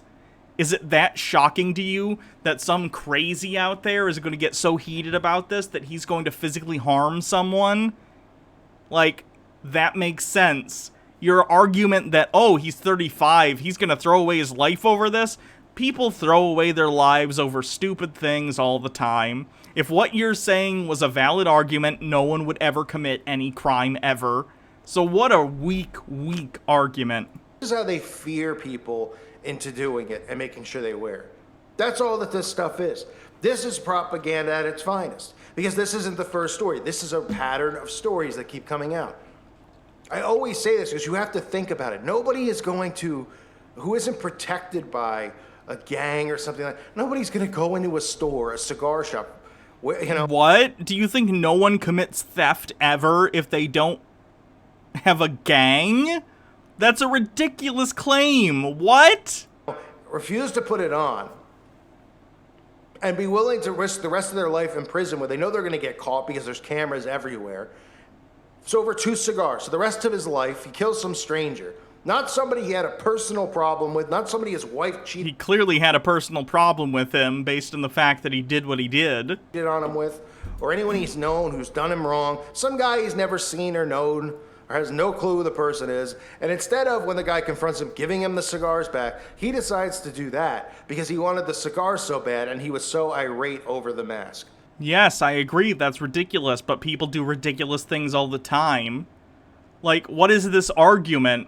Oh, people wouldn't act this irrationally. You're literally in a video right now where you're screaming about not having to wear, like, not wanting to wear a mask. You are almost as crazy as this guy. You just haven't committed a crime yet. Give me an absolute break. These are the stories and the patterns that they continue to create because they want to fear you into wearing them.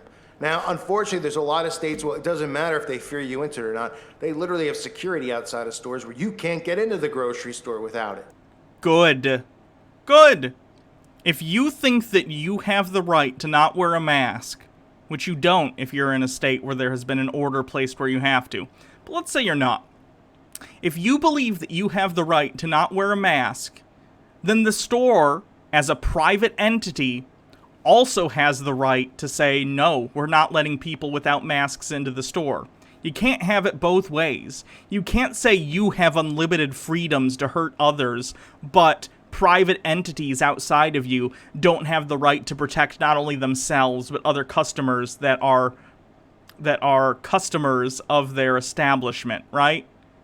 You can't say, I get all the rights with no exceptions, and you get none. This is how children think. You are not an adult if you think this way. You're just a very old child who's never been told no before. Guess what? No. No. And you need to hear it. No. You don't get everything you want. I'm glad that you've had a privileged enough life that you've never been told no before. What a fantastic windfall for you. But guess what? We don't live in a perfect world, and viruses don't care whether or not you think you have the right to not wear a mask. You don't. It's gonna infect you anyway. So go away, and if you don't want to wear a mask, then commit yourself to staying inside until a vaccine is created, because you're doing nothing but harming the people around you. You selfish, selfish monster. And that's a fact. So they're even going out there and creating fake stories just to make sure that nobody forgets. It's not fake. It's not. That happened. A person was hurt because someone like you refused to be a part of society. And unfortunately, as much as you people want to be, you're not Joaquin Phoenix, you're not the Joker, making some big stand about, like, we live in a society that's making me do this thing. No, you should just behave and understand that in the social contract, you do have rights, but you also have responsibilities. And if you're not willing to shoulder those responsibilities, then why should anyone care about your rights? For those who do, to make sure you have it on. Because, oh, the worst of the worst can happen. End up in a violent altercation with a complete stranger because everybody who goes to the cigar shop is carrying, right? That's not... What kind of argument is that? Like, oh, everyone who goes to the no one's saying everyone who goes to the cigar shop is carrying, but the individual who committed that crime was, and they used it to commit a crime. What an awful argument. This guy's the worst. That's what they're thinking about. I'm going to go get some cigars at the cigar shop, let alone the fact that Pennsylvania is one of the states that still hasn't got, completely opened most places, and cigar shops are open, let alone the fact, how are you supposed to go to a cigar shop? Because you're supposed to be able to smoke. So why would you need the face covering if you're going to go in there and smoke a cigar? What are you supposed You don't smoke a cigar in a cigar shop, you idiot. You buy a cigar there, take it home, and smoke it. What? Do you think people go into a cigar shop and stand there and smoke their cigar? It would be like me going into a liquor store, buying, a fifth of vodka, and having 3 drinks right there. That's not how it works. to do? Cut a circle in the middle of the damn thing? No, you take it home and you smoke it. Do you not understand how cigars work? Do you not understand that there's a difference between a cigar store and like a cigar bar? They're different things, idiot. Like a glory hole and smoke the cigar? It's disgusting. Even the thought of the fact, the whole thing is just unbelievably non-realistic. So these are the things I wanted to point out to you. The CNN ad, promoting Dan Harmon's show. Pretty funny, right? Not at all, actually. Go on my website. Watch the video on Dan Harmon. All you gotta do is go into the video tab and search for it and find it. It is the creepiest, trust me, and I'm not just saying that. It is at least one of the most disturbing things I've ever seen in my life. Apparently you haven't seen the Rick and Morty short film that started the whole franchise. If you think whatever comedy bit you're talking about is disturbing. In my life, that got passed off as humor, and they let these people walk freely. They don't investigate them, and they make millions and millions of dollars, and people don't protest against that. But they'll protest against someone like me objecting to pride parades or something, because I think that, Yeah, people are going to protest against you when you try and silence people who are trying to celebrate their identity in a world that for most of its history has demonized them. What a psycho. Daddy Sume with 10 bits. A lot of cigar shops here double as cigar bars or have lounges for smoking in. My last job was working in one. I also had a lot of a-holes. A lot of scummy, creepy dudes smoke cigars. I mean, holy crap. I had so many a-hole Republicans who came into my store, yeah. I'd imagine at this point, even if a cigar store normally has a cigar bar, the bar part's probably closed right now. Stephen J. Neptune Man with 10 bits. I think these anti-maskers think they're Joaquin Phoenix's Joker, but they're really more like Jared Leto's. True. I don't agree with them. And they'll say, that's hateful, or Desmond is amazing, or any of that stuff. But that's okay for this guy to do that. So if you haven't seen it, go check it out. You'll know what I mean, and you'll just... It's okay to do comedy bits, friendo. It's kind of part of the First Amendment. You can, have your speech and your artistic expression, and comedy skits are basically that. Horrified. So here comes the mask guilt shaming shoved right down our throats. And again, the website is a call for... You should feel guilty. Good. Shame. Insert that gif from Game of Thrones where they're shaming. .com is $2.99 a month, and if that video is one you want to see, again, search for it under Dan Harmon. And probably is also tagged under Ricky and Morty or whatever the show's called. Ricky and Morty! Unfortunately, there's no freedom here on YouTube at all, so you can't share much of this stuff. But over there, I can share it, so check it out. You'll definitely enjoy the website if you haven't tried it already. And maybe I'll actually even just re-upload it to the top so it's right there in the video section so everybody can... Okay, let's take a look at this Dan Harmon sketch. Videos. Oh, I'm not gonna sign into your stupid conspiracy website to watch this damn Harmon video. See it. I want to make sure people can see it and be able to find it. It's kind of cringe. Oh, I bet it is. A lot of Dan Harmon stuff when he's not working with others who rein him in is really, really cringe. Dan Harmon can write, but he has a tendency when he's, like, not being edited, when he doesn't have other people in the room to kind of, like, be like, that's not that funny. And this is the thing with a lot of creative people, by the way. There's nothing wrong with being creative within the bounds of having other people there to tell you no. All, like, art forms that are in the vein of, like, television writing or movie writing or anything like that, they're usually a collaborative process, so it's good if you have good ideas, but even the best people with really, really funny ideas are gonna need some people to tell them no sometimes, you know? Don't watch it on stream? Okay, we don't have to. If you think it's like TOS, that's fine. Anyway, that's enough of a call for an uprising, I guess.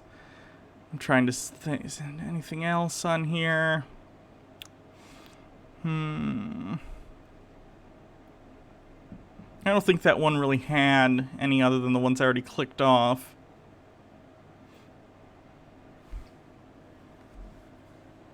George Lucas, true. Did you miss Edge of Wonder? We already watched one of theirs, but we might watch more later. And also, if you'd like, it'll be on YouTube later, on my YouTube channel, so check out the clip when I clip it out later. Let's see what we got. Jillian of Jilly Juice fame talking about QAnon. We won't watch this whole thing because it's 40 minutes long, but I do want to see what Jillian thinks about QAnon. Alright, y'all need a dose. Edge of Wonder did not mention aliens. We watched a video from them about time travel. It's a reality. How do you substantiate facts? We have, right now, a world being run by perceptions. And I am now trying to get you guys to look at facts. What are facts? When you have a legislative branch, okay, in America, that tells you all the different pending bills that are being put in place, that are actually in play right now, okay? That's a fact that there's HB or HR 66666 or 666666666. Okay, that's a fact. That right now is sitting right now pending, waiting for I don't know what. There is probably for the Senate to vote on it, because the Senate's basically deadlocked Congress by not voting anything that the House has passed. But that's a discussion for another day. 1,271 bills being put into play that are pending. That's a fact. Go to the congressional record. I've substantiated that. It's a fact. You go into ohio.gov. You go into the pandemic and childcare or pandemic and CPS. And it shows you the directives. First of all, it shows you directives on what a CPS contact worker needs to do before they go to somebody's house to go figure out how to get into that person's business.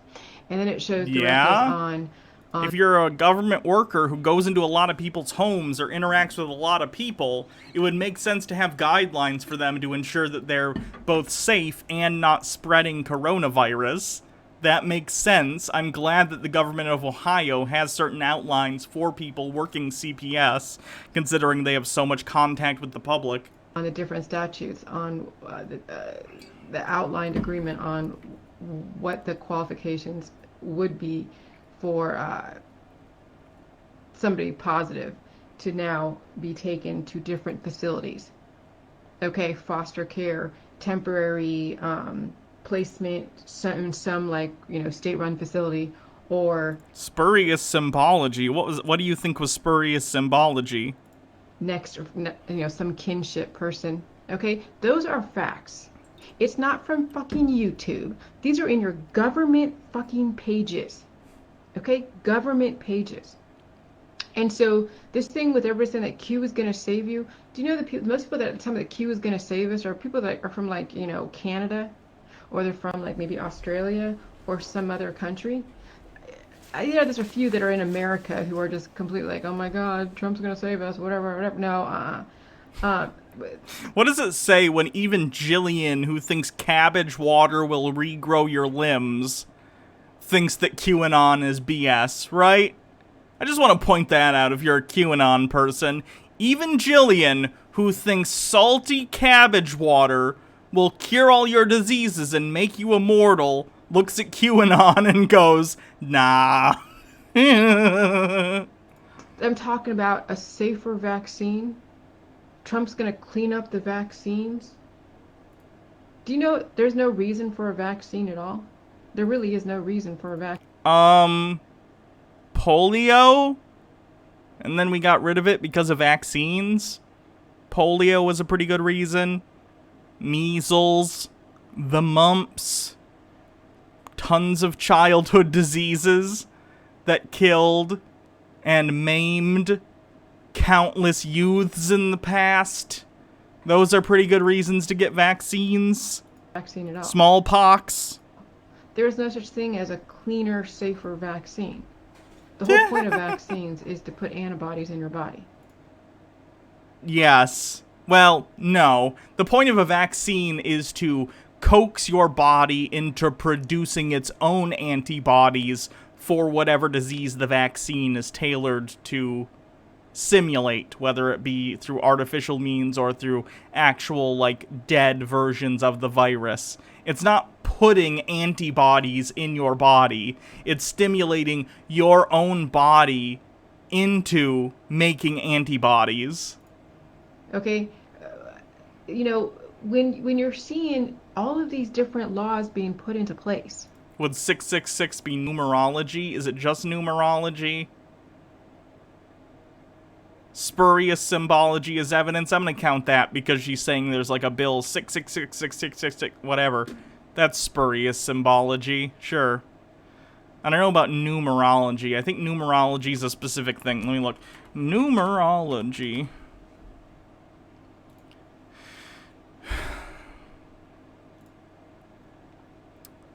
Have you heard of numerology? Do you always see the same number throughout your life? Have you found yourself drawn to particular numbers? Perhaps you want to learn more about numerology.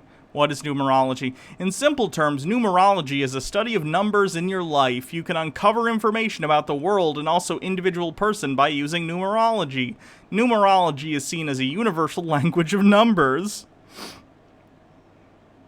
For numerology, they have to randomly do math? Okay, no.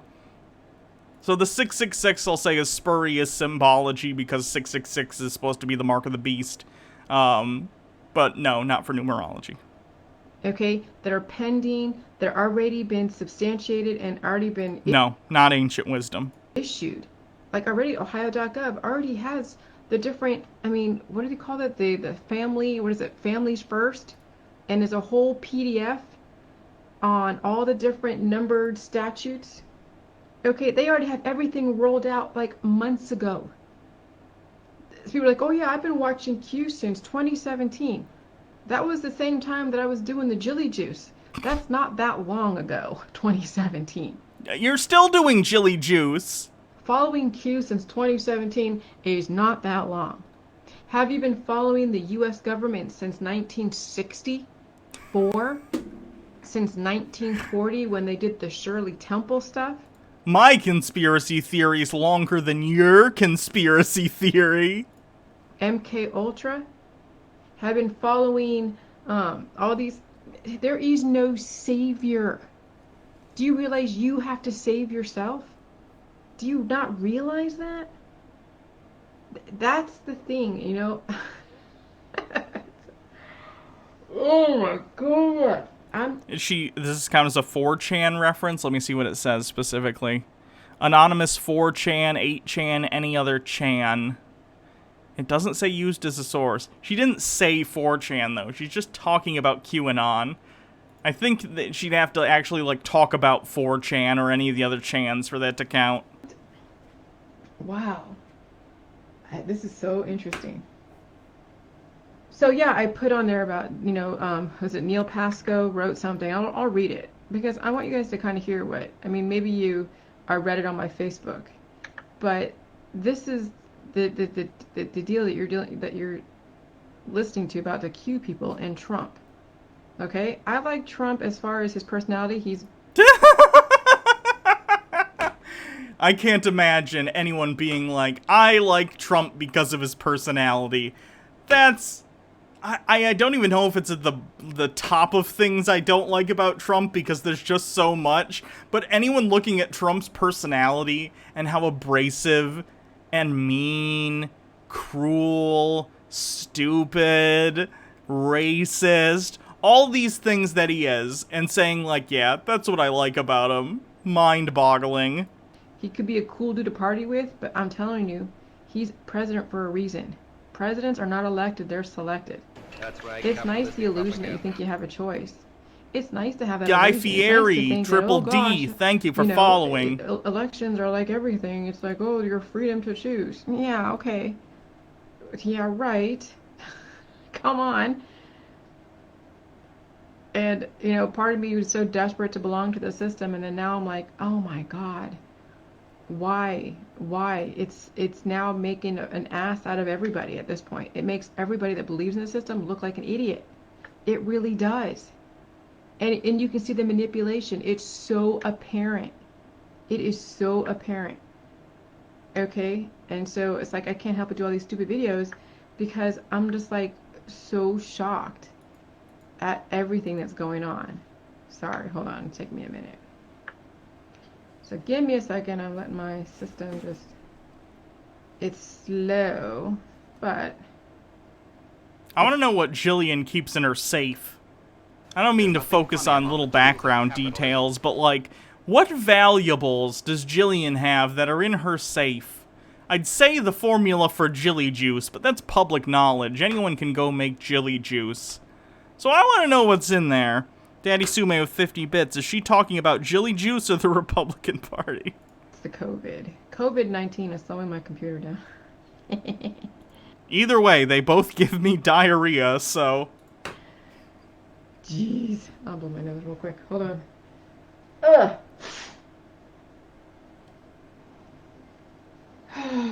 Jesus.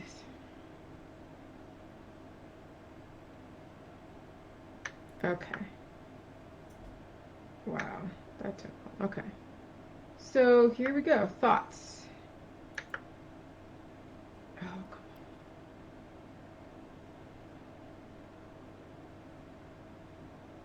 Let's open another page so we can read the whole thing. Okay, thoughts. So this is what Neil Pasco. I stole this from him, but he stole it from somebody else. Oh my God. COVID is slowing my computer down. Damn virus. Presidents are selected. Does that count as deep state? Okay, yeah, I'd say that counts as deep state. I don't know if I have that. The deep state. My thoughts. I didn't write this even though it sounds like me. A psyop. Q. A psyop. Like the world has never seen. Beware. Emotive topics. Pedo. The weird thing is, I partially agree with her there. It wouldn't surprise me if, like a lot of the other things that have happened, like, we know that Russia has done misinformation campaigns and tried to get certain information out there to get people, like, to vote for Donald Trump or to dislike Democrats or whatever. Basically to sow sort of discord in the American electorate. So it wouldn't surprise me. I do think the initial Q stuff was probably just someone, like, trying to be funny on 4chan. They were trying to, like, see if they could trick people. But it wouldn't surprise me if at some point, like, the same division that kind of does the weird propaganda stuff picked up on this and is, like, helping nudge it along. So, weirdly, Jillian, like a broken clock, you're kind of right. I don't necessarily disagree. Narrative BLM that can subvert your attention. Life depends on it. I will start by saying that as soon as the Q stuff came into my awareness, I smelled a rat. And I think I did too, back then. It came to be the biggest and the most divisive topic to date amongst the truth-seeking conspiracy theory communities. The very same communities that also needed to be convinced to accept the agenda. No easy task, right? It would have to be something unbelievably clever. Oh, hell yeah. Along comes Q, like this Robin Hood out of nowhere. I mean, do the anti-vaxxer people come out of nowhere? No, someone was put there to then make you think this, okay?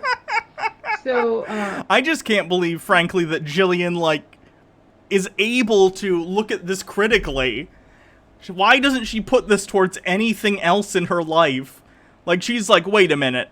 You think that this Q guy is all of a sudden out of nowhere coming out and saying that this, like, secret, like, organization headed by Trump is gonna root out satanic pedophiles? And you think that's reasonable? And she's like, this is ridiculous. But she can't put that same skepticism inward and be like, wait a minute. I'm claiming that my fermented salty cabbage water can regrow limbs, cure cancer, fix the gay, and make people live forever? Maybe I should have actual tests done before I try and claim these things. Weirdly selective skepticism. At first, I didn't dig too much into it. I assumed it was a psyop. Oh, someone got a bingo? Hold on. Of capitalism. Dr. Gamble with 100 bits. Selective skepticism, yeah. Who got, someone say bingo? Oh, no, I think PK the Lost was just looking for the bingo card.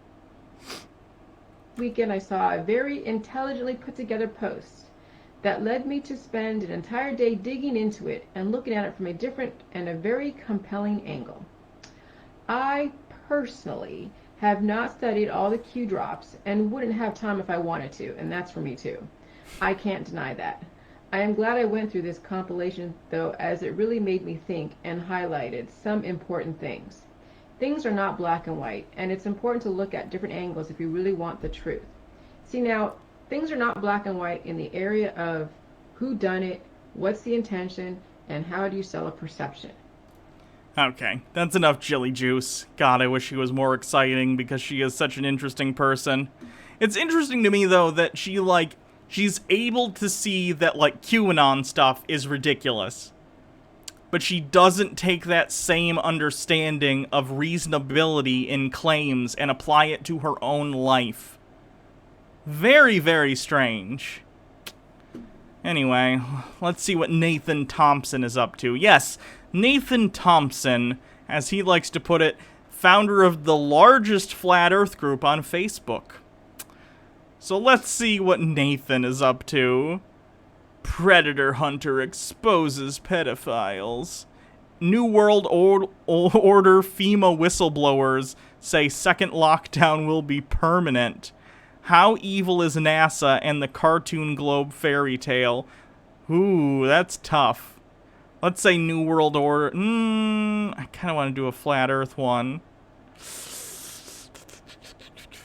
Tough. That's tough. Let's see what this, how evil is NASA? No, that's only 3 minutes, though. I want more content than that. Let's go by most popular and find a good one. Time to peep the Gleason.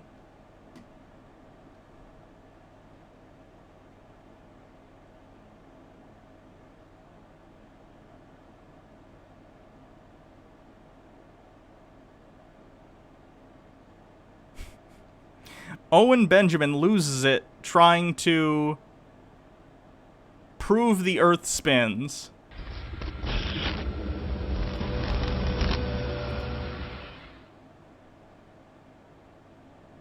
Owen Benjamin, of course, who has been, like, removed from YouTube and other places because he's, like, a weird right-wing, anti-Semitic, flat Earth dude. How do we not have a peep in the Gleason? Talk more flat Earth. This is the thing I want to ask the round Earth people to explain to me. Okay, I'll do my best. If the Earth is spinning, it's 700 miles an hour, 1100 miles an hour, whatever. Well, that's its linear velocity, but we aren't spinning linearly. In order to say how fast the Earth is revolving, you need to use angular velocity, and the Earth is actually spinning at 1 rotation per day. So while its linear velocity is high, it's not really an accurate way of measuring it because, again, the Earth isn't spinning linearly, it's moving around an axis point. So you need to use rotational velocity, which is 1 rotation per day, which isn't very fast. Why isn't the air spinning? And before you ask... Why isn't the air spinning? The air is spinning. The air is spinning with the Earth, right? The atmosphere sticks to the Earth via gravity, and it turns along with the Earth.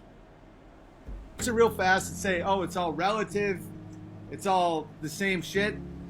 The higher you go in the air, the less atmosphere there is until there's almost no atmosphere. Correct. It's a gradient because the closer you are to the Earth, the more effect gravity is going to have on the particles that make up the atmosphere. So as you go up further, there's less gravity, so more and more particles of the atmosphere are able to escape the gravitational pull, which is why at a certain point, if you get up high enough, the atmosphere stops, because at that point, gravity isn't having a strong enough effect on the particles that make up our atmosphere, so they just fly out into space and disperse. Thank you to Squid, 100 bits. What is wind? You know, the thing that, what are you actually asking me what wind is? Wind is when you have basically air that's warmer in one area and cooler than another, and due to how thermodynamics work, warmth is always going to try and seek cooler areas. It's always going to try and equalize to an extent. So wind happens when in one area there's warmer air and one area there's cooler air, and the warmer air tries to come in and equalize, and that causes the wind. Like 40,000 feet up, there's almost no atmosphere. So where is the break? What do you mean break? The break between space and the Earth? I mean, it's not well defined. It's a gradient, right? No one says that there's an exact cutoff point. You can estimate and find an average at which point there's basically no particles, but it's a gradient. So it's not going to be this like hard line area. Where you get away from the atmosphere in which it's no longer relative. What do you mean no longer relative? What are you talking about? This is a lot harder than I expected, proving that the Earth is round. What? You're not proving what? You're trying to do the opposite. You're trying to concern troll and say misinformation about how the globe works as evidence for a flat Earth. And here's the thing I don't get about flat earthers. Even if they somehow disproved that the Earth was round, which they haven't done, as you might imagine, even if they did that, that wouldn't prove the Earth was flat. You would then have to come up with actual evidences that that is the case, and that's the model that is the most correct. But instead of doing that, because of course they can't do that, either due to lack of science education or the ability to make experiments that actually work, and also on top of that, the Earth isn't flat, so even if they did know how to do that, it would show that they're wrong. So they don't do that. They spend all their time trying to disprove the globe model that we all recognize and understand is correct and have for thousands of years. It's fucking weird. It is way, way, way harder. The jet stream's 100 miles an hour. Yes, correct. The jet stream is a different thing, though. The jet stream is like parts of air. It's air moving through the atmosphere in different areas for different reasons. Again, it has to do with... Oh, God, I am just dying of sweat. It has to do with, like... Again, differences in temperature, and therefore we have currents of air that are constantly moving from place to place within the atmosphere, right? The atmosphere as a whole spins with the Earth, but then within the atmosphere and its system, you have air moving. You ever see 100-mile-per-hour winds? Yeah, 1,000 miles per hour ain't happening. Dude, I'm telling you, it's... I mean, yes? Have you ever been in an airplane? You can see this, right? Because flights going with the jet stream are quicker than flights going against the jet stream, because when you're going with the jet stream, you are moving faster, right? Relative to the ground, because the jet stream is propelling you forward because you're a part of it. The opposite is true if you're going against the jet stream. You're having to fight against the air pushing against you, so it takes longer. So this is demonstrably true. Fucked up. So, if the Earth is spinning 1,100 miles an hour, and the atmosphere somehow miraculously is attached to the Earth, is that... It's not miraculous, it's gravity. It's gravity. We didn't just say, and it's attached via magic. No, it's gravity. We can measure gravity. We can see its effects. It's testable. It's gravity. What kind of friction? Like Isaac Newton outlined this shit Sorry, I'm trying not to swear for my YouTube uploads so I don't get demonetized. If you can't tell today, I'm trying to swear less. Newton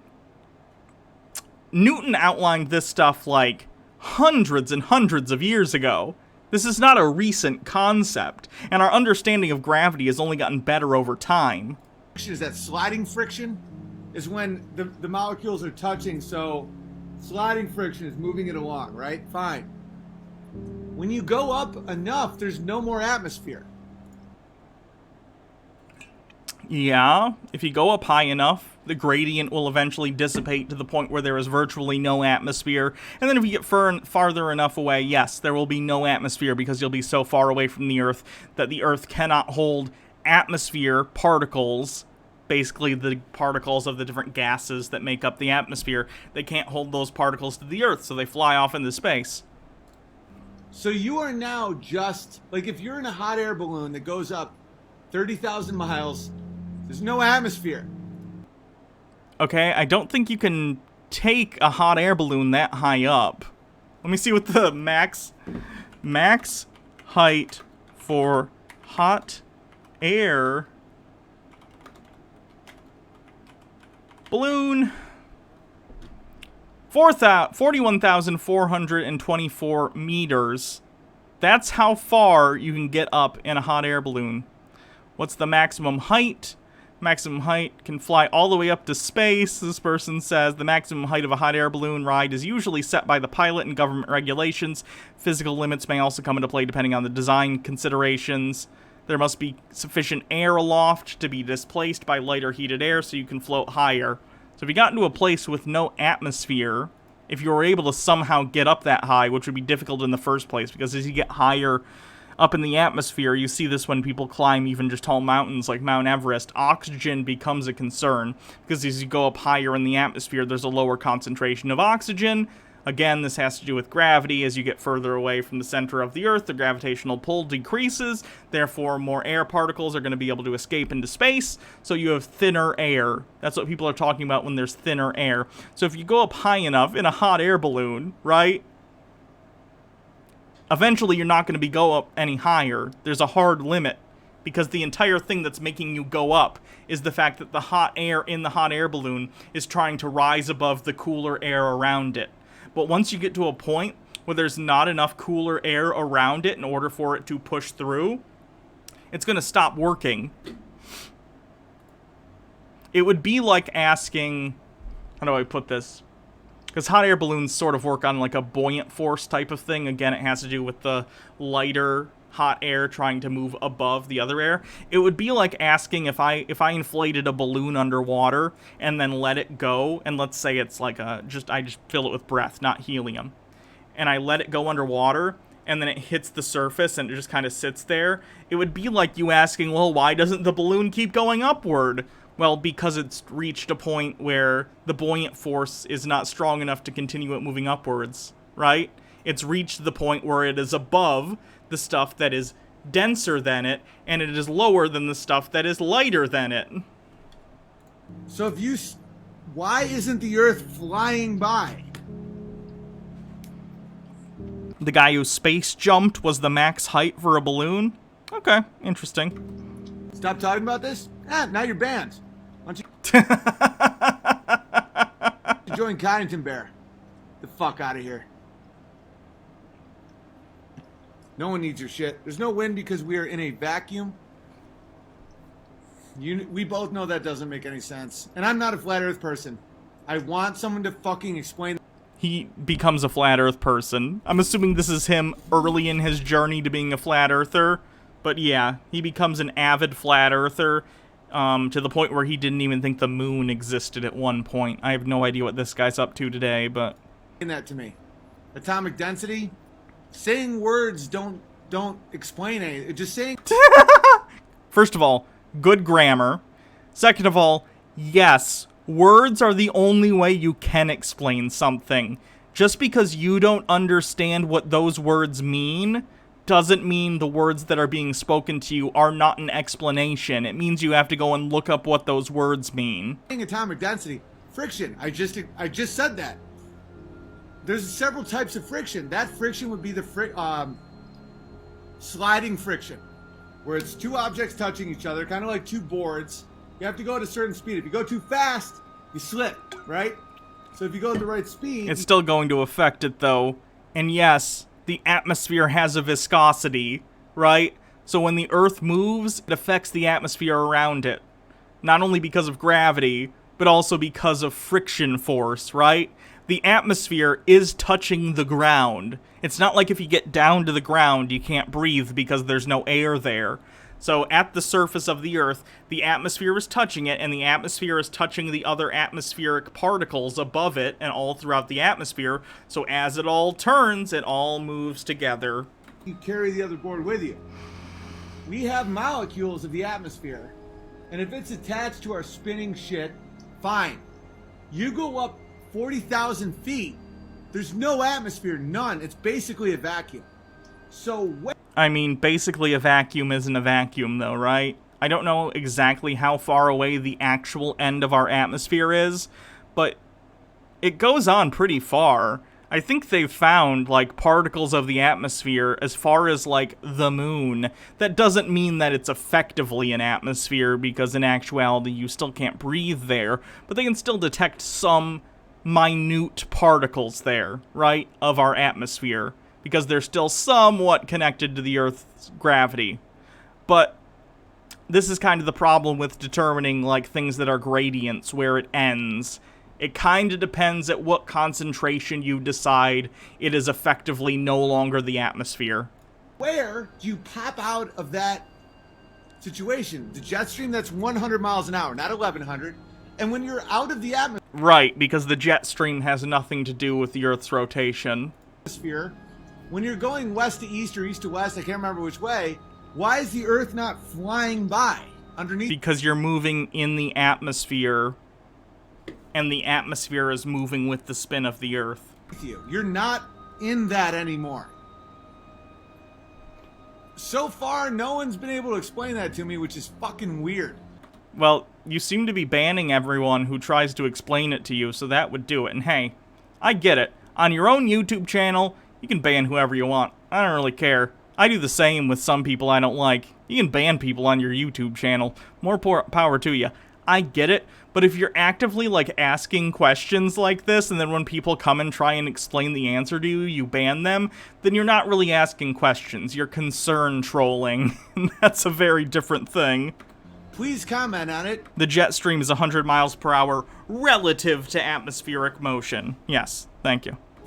I would love to stay a globe Earth person, because being a flat Earth person is another level of ostracism that I really don't want at all. So please, for the love of God, someone fucking explain to me why, when you leave the Earth's atmosphere, does the Earth not, at that point, appear to be going 1,100 miles an hour underneath you? I mean, it does. You can look at, like, things that are outside of the atmosphere and see the Earth spinning. Live feed of Earth from space.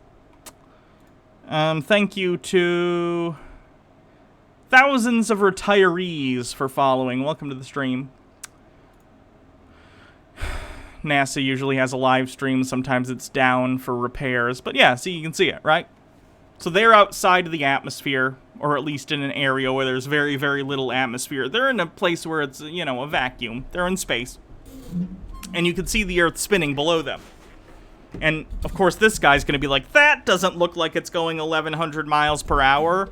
Well, that's because, again, you're comparing linear velocity, and not only that, but you're very, very far away from the surface of the Earth.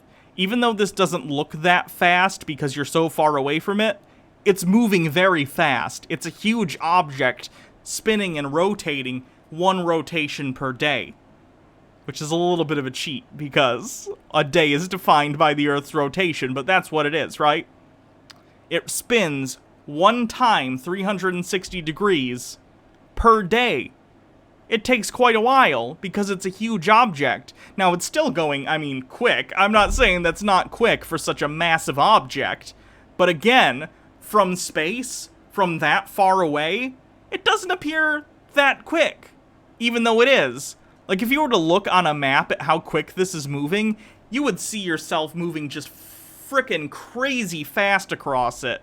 Because again, you're so far away, it just looks slow. It's like when you're driving down the highway as a kid, and you're a passenger, and you're looking at faraway objects, and even though you're going like 70, 80 miles per hour or whatever, or let's say you're German, and you're on the Autobahn, and you're going, 150 kilometers per hour, whatever, and you look out at the distance, the things don't appear to be moving that quick. It's because they're far away.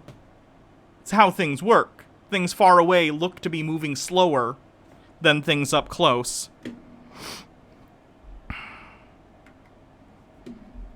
Yes, you're covering less angular momentum from the same, or less angular rotation, rather, for the same distance, yeah. The ISS orbits the Earth 16 times a day. Oh yeah, so it's moving even quicker.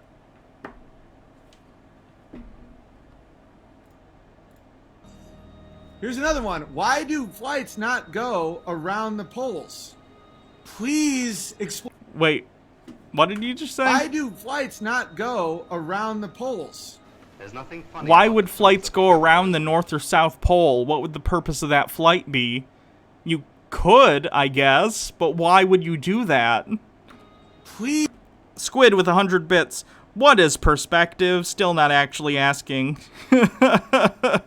Please explain this to me, because I do not like where the logic is taking any of this. It's not fun. It's actually incredibly isolating, and I don't want it at all. The last thing I need in my life is to be given another label that makes me look insane.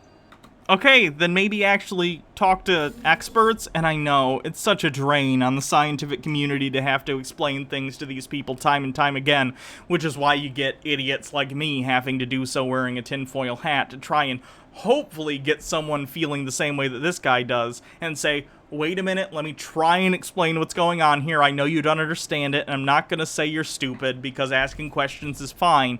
The problem is when you ask for answers, and then you get the real answer from someone who actually knows what they're talking about, and then you go, I don't know, doesn't sound right to me. Like, listen, I understand. Skepticism is a good thing, but when you're so skeptical that when experts explain a simple concept to you that's been understood for hundreds, if not thousands of years, you go, I don't know, doesn't sound intuitive to me.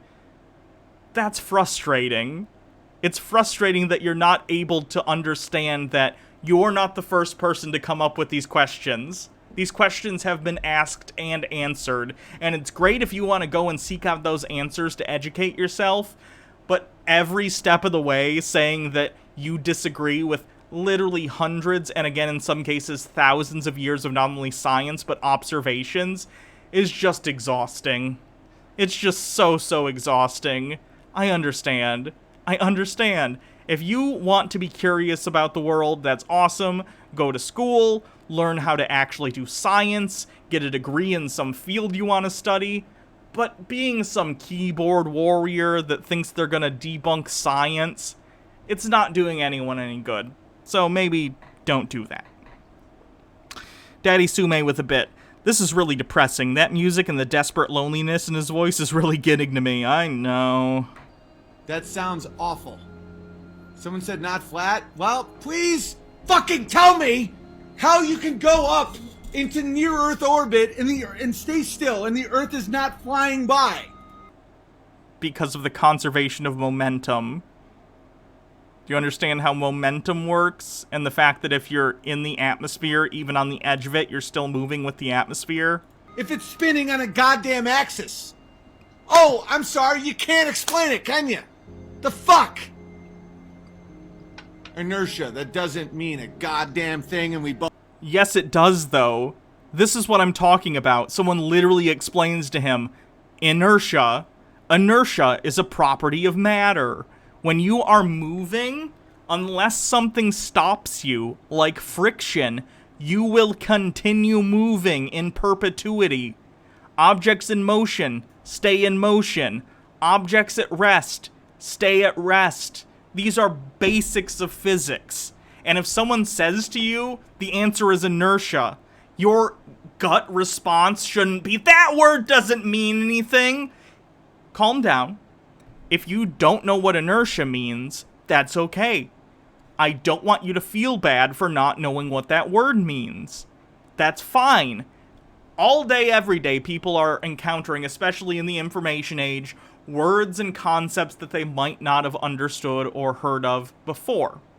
So what you do then is you take out your phone or your computer and you just take a search. Search what the word means. If you don't know what inertia means, search it, read about it, and then go, oh, that's what inertia means. It has a meaning. So when someone says to me the reason is inertia, I should understand that what they're saying is, you know, what the definition of inertia is. Just because you don't understand a word or a concept doesn't mean it doesn't mean something. Both know it. Inertia. It just says inertia. You don't think I know about inertia?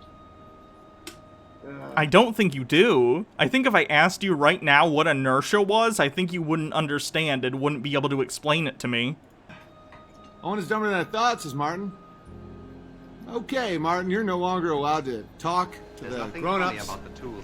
Oh, Squid with 1,000 bits. Thank you so much. Squid, get out of bed, you lazy bum. No, I can't. Why not? The Newton laws. Psychics. Obviously not dumb. If I was dumb, 3,552 people wouldn't be watching me after 2 hours and 11 minutes of... That's not a good explanation. Just because you're incorrect about something doesn't mean people won't watch you. Like, I have 156 people watching right now. There were 160 earlier. Someday there may be more. Maybe there'll be less. I don't know. But the amount of viewers you have is not relative to how intelligent or informed you are. And I don't mean to, like, insult anyone, but this is the go-to example, so I'll say it anyway.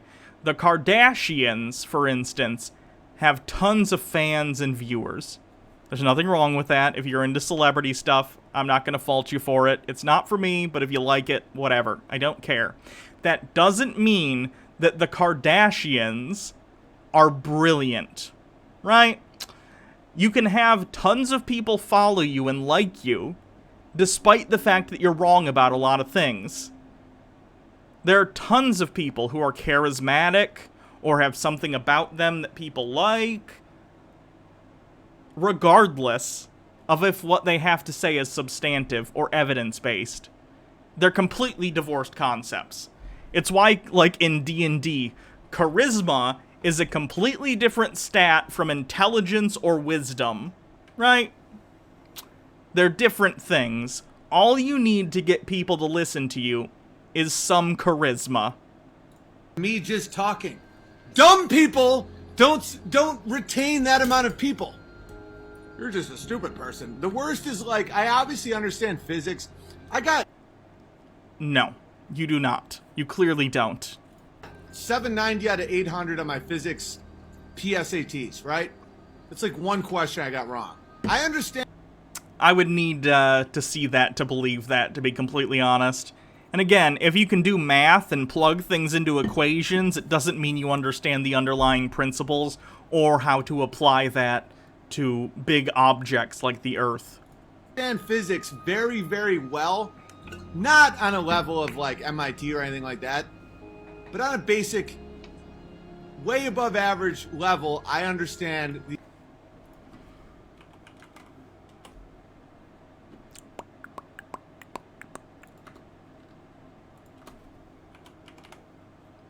SAT, physics. SAT, subject test in physics.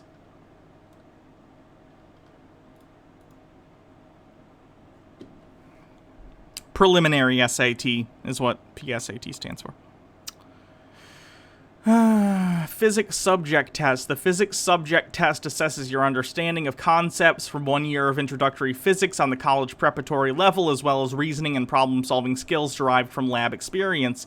If you're thinking about pursuing a math or science-based program of study, such as science, technology, engineering, or math, taking the physics subject test is a great way to demonstrate your interests on your college application. That's a physics subject test. I think that's different than a PSAT. So I'm not sure, although, of course, this guy went and took the SATs quite a while ago. Even in this video, which is some years old, he looks to be in his early 30s, maybe, so. The principles of physics. The Earth isn't flat. That's fucking insane. Why can no one explain to me how the globe is spinning at 1,100 miles an hour, and if you break the fucking atmosphere, even out of relative, whatever relative is, and you're flying in a direction opposed to the spinning, why don't you double your speed? Like if you go, because you're still moving in the atmosphere, right? If I'm moving in an airplane in the opposite direction of the spin of the Earth, I'm still moving within the Earth, right? Does that make sense? I'm still moving with the atmosphere. I'm moving within the atmosphere, but while I am moving within the atmosphere, I'm moving with it as well. Going 1,100 miles an hour, why is it not 2,200 miles an hour? If because you haven't broken free of the inertia and your connection to the atmosphere. You are still traveling within it. The Earth is going the opposite direction. What the fuck is that? So far I've got nothing on it. No one can explain it. Okay, guys, all the people saying that the Earth is round, there's no way they understand the particle density and radio theory. So when they say everyone's retarded who thinks the Earth is flat, they don't understand why they think the Earth is round, is my bottom line. No, I think I pretty well understand it. They don't. So when people just go, oh, well, it's clearly just radio theory and fucking frequency and fucking particle... I have no idea what he's talking about. You don't know. You don't know. And you're trying to fucking hold on to something that you don't understand. No. Again, I've said this before and I'll say it again. If tomorrow it actually came out that the Earth wasn't round and space didn't exist or something, it would be interesting, but it wouldn't change my life, like at all. It would not change my everyday life. This show would get a lot more interesting, that's for sure. But, like, at the end of the day, it wouldn't really change my life all that much. I have no emotional connection to the shape of the Earth. And that's the problem I have. Is people with this condescending, shitty attitude, but they don't actually know anything. But they go, oh, I mean, you're such a fucking idiot. Like, what? You literally are doing the same thing, though. People are explaining to you that inertia is the reason for some of these things, and then you scream at them and ban them. Void Harpy, thank you for continuing your subscription. 3-month streak, awesome. Thank you. Why would then explain to me how you can go above the atmosphere and you do not see a spinning Earth. Explain to me how NASA shows us images of the Earth that are photoshopped. The clouds are fucking duplicates of the other clouds in the... Yeah. Yep. Because they take...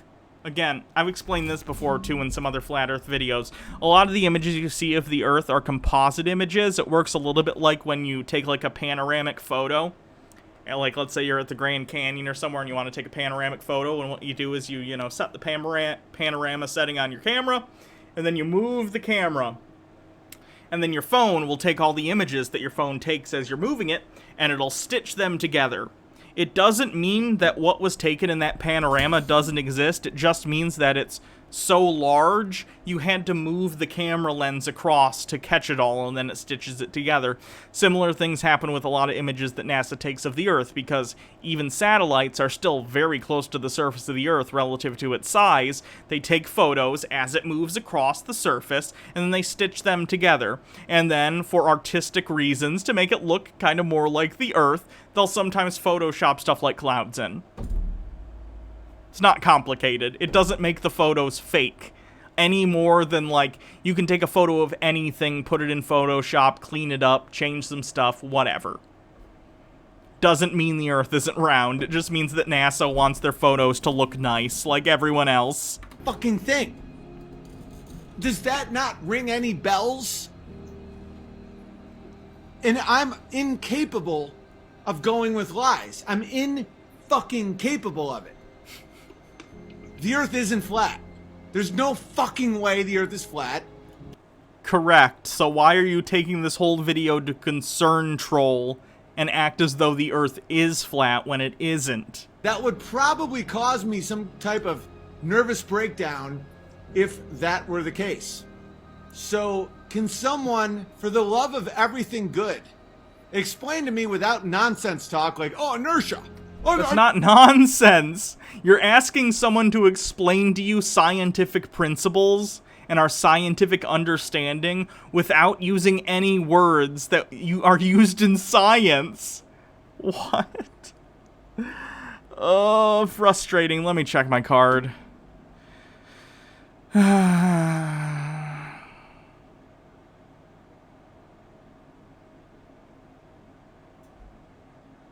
Doesn't understand how cameras work because of the Photoshop panorama thing.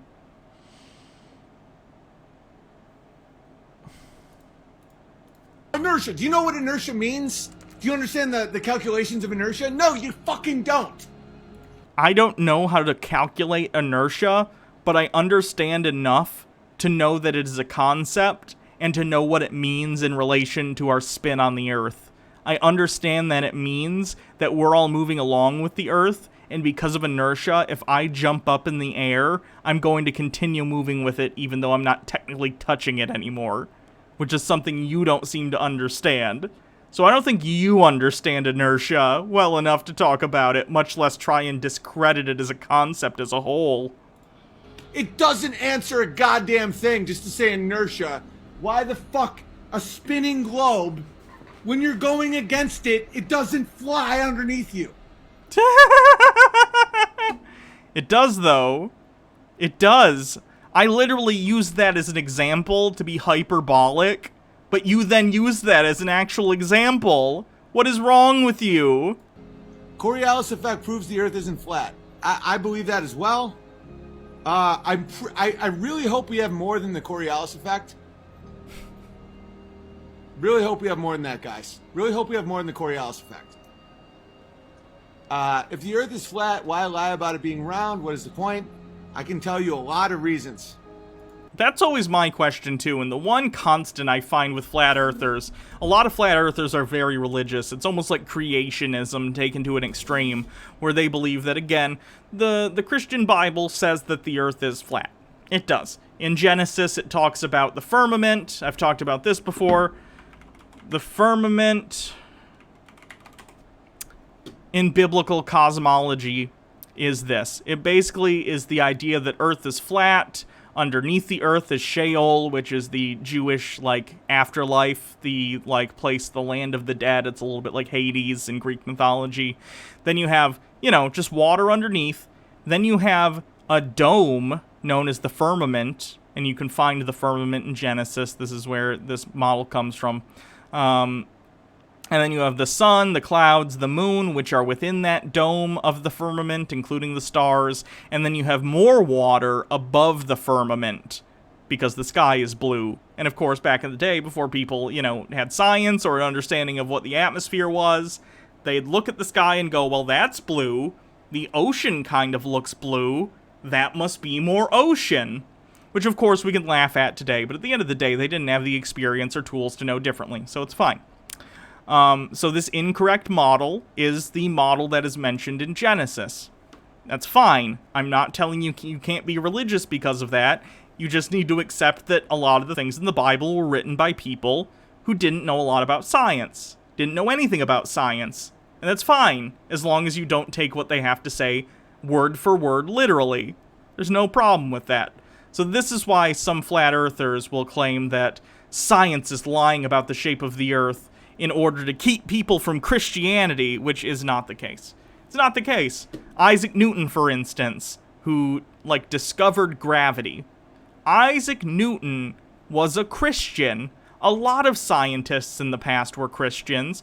Many today even are. But in the past especially, tons of scientists were Christians, including people like Galileo, who discovered heliocentrism. So it's just kind of silly to say that scientists are in on this conspiracy to try and make people not religious when they're not, especially because a lot of the people who founded, our understanding of modern cosmology were Christian themselves. Isaac Newton, one of his hobbies was biblical numerology. He also had a hobby of trying to turn lead into gold, but biblical numerology also up there, you know? He wasn't trying to keep people away from the truths of the universe. Principles of mathematics. Dedication.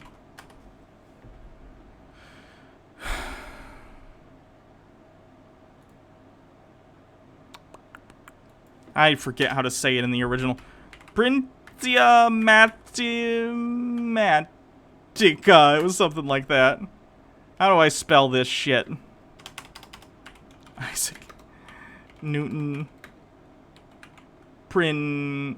Principles of mathematics. Dedication. I forget which scientist was it. I don't remember if it was Isaac Newton or if it was someone else, but they basically dedicated their book to, like, God. So, saying that they were, like, in on a conspiracy is ridiculous. Principia Mathematica. I may tap out of YouTube for a while. Like, that would fuck me up. But I am not enjoying the path that this is taking me on, because the arguments for the Earth being round are not very strong at all. They are, though. I understand you don't understand them, but that doesn't mean they're not strong. Anyway, that's all we're going to watch of this. I've had enough flat Earth for the day. Let's go back to Edge of Wonder. Let's see what else they got, shall we? Mandela effect. Oh boy. Deep state predictions. Gross. Who's behind free energy disclosure? 9 stories that prove you were reincarnated. Oh no.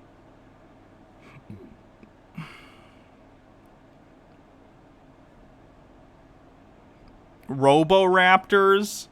Military has Terminators for... Oh, no. There was actually a huge hubbub about whether Stephen Hawking should be buried in traditional burial ground for great scientists along with Newton and Darwin because it's on church ground at one of the greatest English churches because they were all Christians and Hawking was an atheist and they were all, what do you do? He ended up being buried there due to scientific tradition being considered more important, and I think he lies near Newton. Yeah, as long as he was cool with it. That makes sense. Please do Roboraptors? Okay, we'll do Roboraptors. Now I'm going to tell you something. This isn't exclusive. And we're all ears, David. One of the things he said to me that seems really hard to believe. He is the guy who invented the chip that goes into these androids that they have. You know what? If we're just saying stuff, hey everyone, just so you know, I invented the chairs that go into the time machines the government uses. I know it's not as important as like the microchips that make it work, but if you're gonna time travel, you want a comfortable chair. So someday, when you're flying through time or whatever, and your butt doesn't hurt, that's me. You're welcome. Okay, we know where this is going. The movie The Terminator apparently was based on his technology. Do I know JFK Jr.? No, but I know of him. He's my boss's boss. I'm in the chair division. I'm very low on the totem pole. We do have 3 battalions of these androids. Bam, there it is. So, first question, are they operated by people? Why do you believe this random person who started talking to you about this? Do they have any verifiable credentials, or is it just someone who decided to troll you and sent you some Facebook message or something? Or are they actual AI? And they do have electronic intelligence. This stuff is why we really need to be careful about artificial intelligence. So true, my friend. We have some stuff that looks incredibly awesome, incredibly futuristic. You would think it was alien technology. And the truth is stranger than fiction. They've always had disclosure plans in place as a weapon of mass distraction. That's when they dropped the bomb All right, here's part 2 with David Wilcock, Dark Technology on the Edge of Wonder. There's nothing funny about the tools of capitalism. Daddy Sume with 5 bits. Is that Undoomed? He sounds like Undoomed. Yes, he does.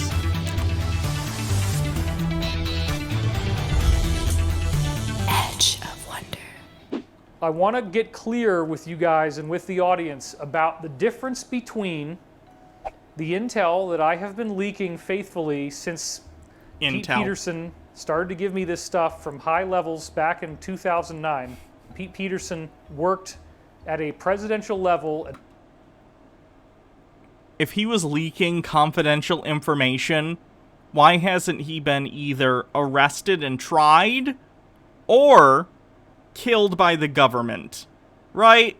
Because Edward Snowden, for instance, literally just leaked that the government was spying on people, and he's been in hiding ever since. And you think someone who reveals the government has secret robots isn't also gonna be in the same boat? Advising Ronald Reagan, advising his cabinet on classified technology. So he was working during Ronald Reagan. You're claiming that this guy working for the Reagan administration, that the Reagan administration in the 80s had robots with AI? No. Is the guy who invented the chip that goes into these androids that they have. It's an electronic intelligence. It's called the Aquarius. It's contained inside.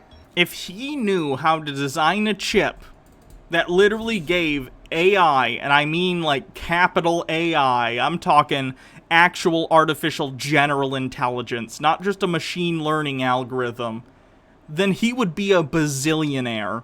He could go into the private sector and, heck, go to Jeff Bezos and be like, oh, your workforce is trying to unionize, huh? I could make you robots who can do literally everything your employees can do for cheaper. And he could make a ridiculous amount of money.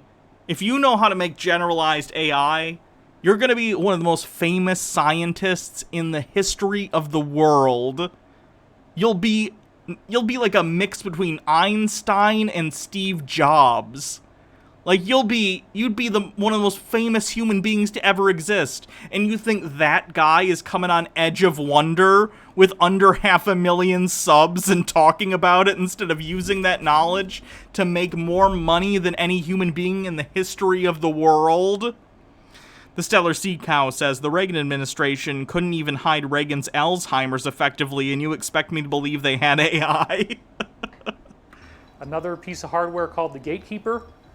His company was called Cyberdyne Systems. Cyberdyne? Isn't that the company in the Terminator movies? Cyberdyne. Oh, it's a real company. Japanese robotics technology. Skynet. But Skynet was made by someone else. Cyberdyne. Cyberdyne is a Japanese company. Yeah, Cyberdyne created the fictional corporation. It was the fictional corporation in Skynet. And apparently it's a real-world company. I didn't know that. And the movie The Terminator apparently was based on his technology. Or, hear me out, some nerds, and I don't mean nerds derogatorily, I mean like nerds make the coolest shit. So some nerds who were like making a robots company, you think it's more likely that someone named the Terminator company after them as opposed to them being like, guys, you know what movie's cool? The Terminator, and we're making a robot company. Let's name our company Cyberdyne. That sounds more reasonable to me. He didn't build the Terminators per se, but he built the brain that goes inside. And it's based on a chip that uses photons in their wave-particle duality form, where you have all these different probable wave states, each of which becomes a circuit and a potential logic gate, as opposed to regular chips that treat electrons as either on or off. Okay, but how would you control that? So what he's saying is basically, the way that photons work is they act as both a particle and a wave, and because of this, the way that you measure them can be incredibly erratic. And then he's saying that because it's erratic and that there are all these different ways that they could be read, that is being used as logic gates instead of the typical binary on-off that we have for computers. Basically alluding to some sort of, like, quantum computer thing. But that's not really an explanation, right? That's like Star Trek technobabble. It doesn't really mean anything. Sure, you can kind of connect the dots, but that doesn't mean it explains how it works. In this case, you can have one photon that's multiplexed across multiple thousands of different information channels. And so you have one little chip that could be as powerful as 10,000 desktop computers. And apparently when you get it that... And again, if anyone had that technology, whether it was the government or a private entity, eventually it would get released to the public and it would be a whole new, like, revolution in computer technology. It would be amazing. Imagine having, like, a smartphone 1,000 times more powerful than your desktop PC. It would be a thing that the government would use to make money at some point. Like, a lot of things have been invented for the government that finally, eventually find their way onto the consumer market. Duct tape, invented by NASA. GPS, invented by the United States government. The internet, again, invented by workers for the United States government and people who worked at universities that wanted to share information easily between each other. All these things started in the public sector and eventually found their way into the private sector. And you're telling me that in the 1980s they invented basically a quantum computer and that still 40 years later hasn't made its way into the public sector, or private sector, sorry? That's ridiculous. Thank you, Ronnie Alley, for your raid. Appreciate it. Go check out Ronnie Alley's channel. That powerful, it kind of on its own develops this thing that they on the inside called electronic intelligence. So that's a big bombshell to drop on you guys as well. Remember, in Terminator 2, you have a black scientist who invented the Terminator's base. Why is his race relevant? I really hope you're going somewhere with that, because his race has nothing to do with his invention of Skynet. Basically, and then there's people trying to kill him to save the future, because if he lives, then this timeline where all these Terminators appear takes place. Expert has ridiculous field of expertise. Yeah. Because he's referencing a guy. If you have bingo, send me a link, and I'll check it. So, look, I'm not saying we should kill Pete Peterson. That's just... But you gotta say bingo. Okay, cool. Baja Blasts, Illuminati, Free Space. Expert has a ridiculous job title, spurious symbology. Yep, you got it. Congrats. Let me, Do you already have a sub? Algae of the Sea. You already have a sub, so I'll write your name down, and either when you want that re-upped, let me know, or if at some point you want to gift that sub to someone else, just let me know who, and I will give it to them. So, congrats.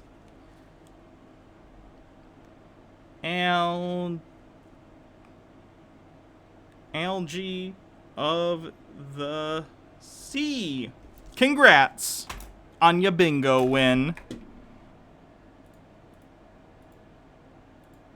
Just a dramatic device that they created for this movie. But what I am saying is that you're John Connor. From what I've heard from Pete, we do have 3 battalions of these androids. They are incredibly convincing looking. If we have these, why wouldn't the military already be using them to terrorize people in the Middle East? That seems to be pretty high up on the priority of the military, right? And the military's pretty high on the priority list of the United States' interests. So why wouldn't they already be using these things? Because I guarantee when someday we do invent robots, whether they be actually intelligent or at the very least have enough functionality where they can be used in combat situations, they'll be used. Why wouldn't they be? Could not tell that they are a robot. They look like a person, and they do have electronic... So not only are they an amazing feat of computer technology in that they have true AI somehow through quantum photon computing, they also are like perfect animatronics that look just like human beings. Ridiculous. Intelligence. So those films, as weird as this sounds, and in fact there's a recent, the latest movie with Kevin Hart in it, and I'm forgetting what the title is right now, but it just came out. I think it's called Night School, and he's got various people in the night school, and one of them is another black guy who, in the movie, says Terminator is a documentary. Why do they keep bringing up people's race for absolutely no reason? And they definitely got that from me. Oh God, the egotism. No, that's just a joke in a movie. And so I want to give them a high five for working that into the movie in a comedy context. Let me just say this, okay, while I got the platform. For me, I first got woke when I seen Terminator, and I realized it wasn't just a movie, it was prophecy. Wow, that's awesome. really interesting. I mean, so these, I don't want to use the word Terminators, but these like robots. Can we please use the word Terminators? I think we have to now. We owe it to our audience. Well, if you want to get technical, the actual term that Pete used for them is simulacra. That's what they apparently call them. Honestly, that'd be a pretty rad word to use, because simulacrums are a thing in D&D, and if we created like robot androids that look just like human beings, I'd be on board for calling them that. On the inside. You can go with Terminators if you want. I don't really... That does sound like the kind of thing a nerd who invents like a robot would call them, quite honestly. Care.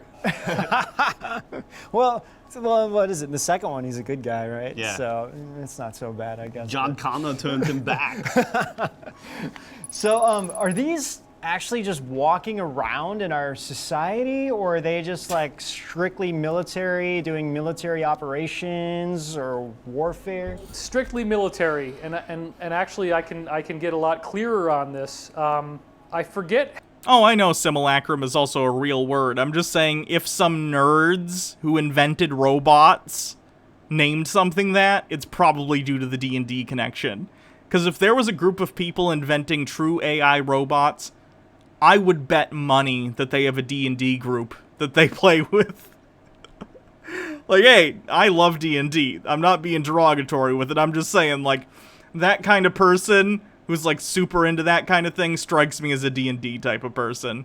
Got a lot of creative energy they want to exercise. D&D's really good for that. How many soldiers are in a battalion? I think it might be 4,000 or 5,000. To Pete's knowledge and his briefings, we have 3 battalions of these simulacra, and they are only to be used in case of an alien invasion. Why? Why? Okay. If there were aliens that visited Earth with hostile intent, and they could travel from other star systems, they have enough energy that they could easily and quickly travel between star systems, what do you think like 10 to 12,000 robots are gonna do? I don't care if these are all Arnold Schwarzenegger robots. Like, a species that advanced could wipe us out from orbit. If you have the power to travel between star systems, they could probably just hit a button and nuke the whole planet. That's ridiculous. Which they do think could. Also, they would probably also have robots, and then you just have alien robots versus Earth robots, and the aliens would have more robots. So, what's the point? Happen. They actually do have Isaac Asimov's 3 laws of robotics. They have very specific ethical guidelines.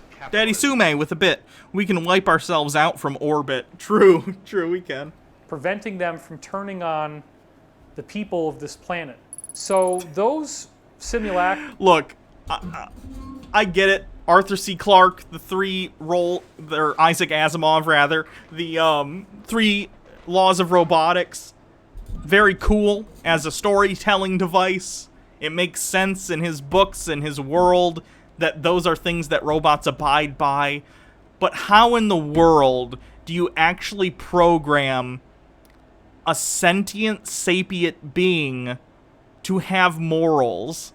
Like, yeah, I understand that, like, the 3 laws are, like, you can't harm a human, you must, oh god, what are the 3 laws? And I know one's, you can't harm a human, you must help humans, and you cannot harm any human in the effort of saving another, more or less. How do you program that into a robot, morally speaking? How do you program morality? We don't even understand how our brains process morality, much less how to simulate it in a creature, in an artificial being. Would only be used in a very high level. Devious Chillster with 50 bits. In his books, the 3 laws are often corrupted to end up in a loss of human life anyways. True. True. Except in Bicentennial Man. Was that one of his books? I know they use the 3 laws. Bicentennial Man.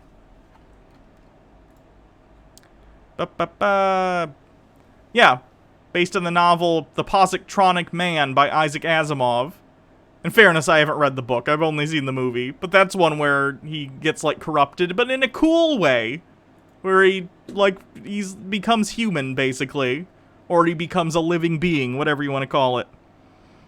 Honestly, I guess I haven't thought about it before, but I really like Bicentennial Man, and it's almost a story, the Robin Williams version, of almost like a trans robot, because the robot feels human and wants to be human, and undergoes surgeries over time to become human.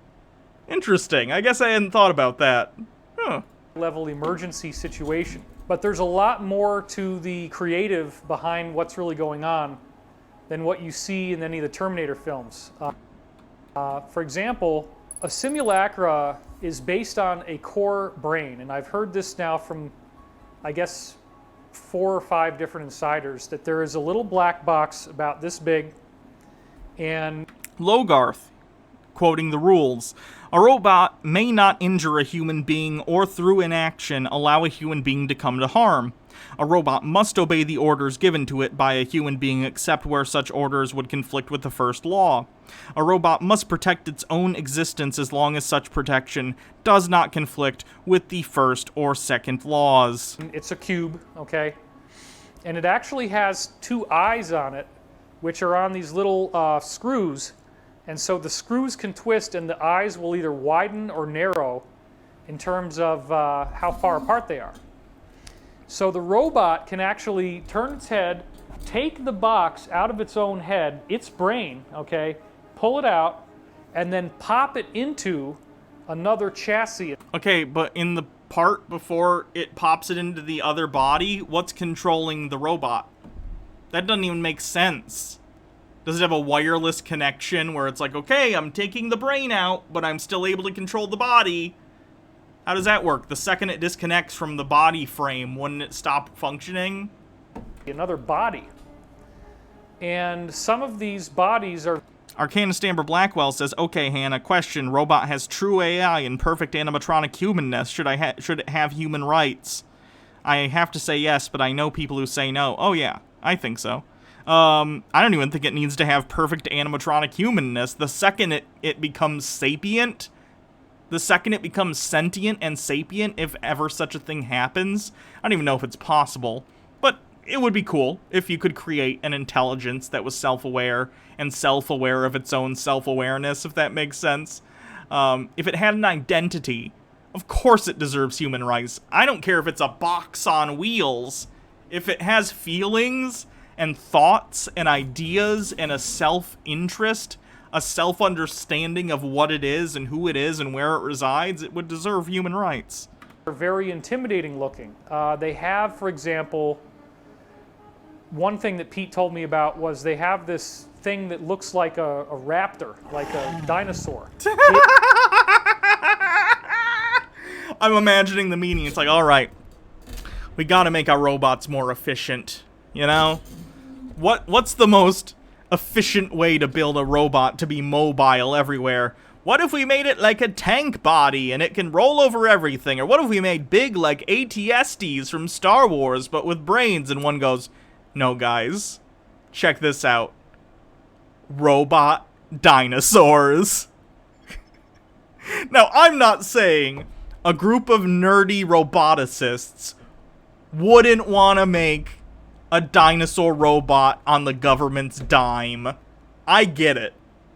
However, I feel like someone along the line would go, is this really the best use of our time? Robot dinosaur?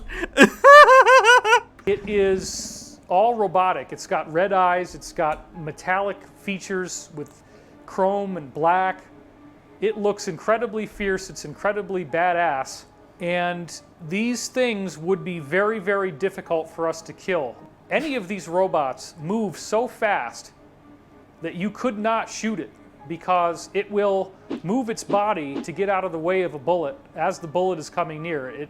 It works so quickly that it can see the bullet coming and it will just and just dodge out of the way. How are you going to design a system with, like, mechanics and hydraulics that can not only sense a bullet coming, but move so quickly that it can dodge a bullet?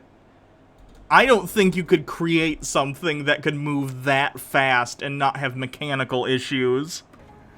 But with the wrap... Like, the animatronics at, like, Disney World are the most advanced animatronics in the world. You know? Disney knows that shit. But they can't move that quickly. And they break down all the time. Squid with 100 bits. Can we finally have sharks with laser beams per Dr. Evil's wishes, but, like, better because they would also be underwater AI robots? In particular, that's a psychological intimidation factor. You're seeing this weird robotic... Also, what do you think is easier? And bear in mind, this would be a government contract, or it would be a government secret lab. What do you think is cheaper? Hey guys, let's put some thick paneling on this robot so if it gets shot, nothing happens. Or let's develop an entire mechanical system that lets it move like at the speed of sound. I'm thinking they're gonna go for the thick paneling, right? Dinosaur coming. Dr. Gamble with a bit. If they can make something like this, why not the cloud from Michael Crichton's Prey? I'm not familiar. I can't say I am. Towards you. Now I'm going to tell you something.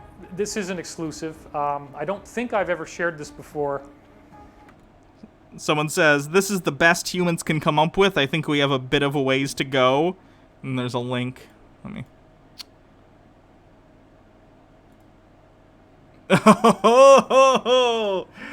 Yeah, that's Donald Trump's animatronic from the Hall of Presidents.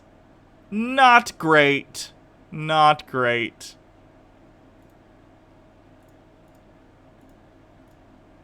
One of the things he said to me that seems really hard to believe, and I'll admit that, but this is just part of the briefings you get, is that he... Deadly nanites? Ah, okay. Claims he saw a filmed demonstration in which one of these raptors was able to be running down, and they put out a 50-gallon metallic drum. It was empty inside. The raptor ran towards the 50-gallon drum, jumps up into the air, and is able to lift the drum up into the air and time the ascent of the drum and itself and get it spinning. And as it rises the drum up into the air and gets it spinning really fast, it takes its claws and it literally shredded the entire can all the way down to the bottom. Hold on. YouTube.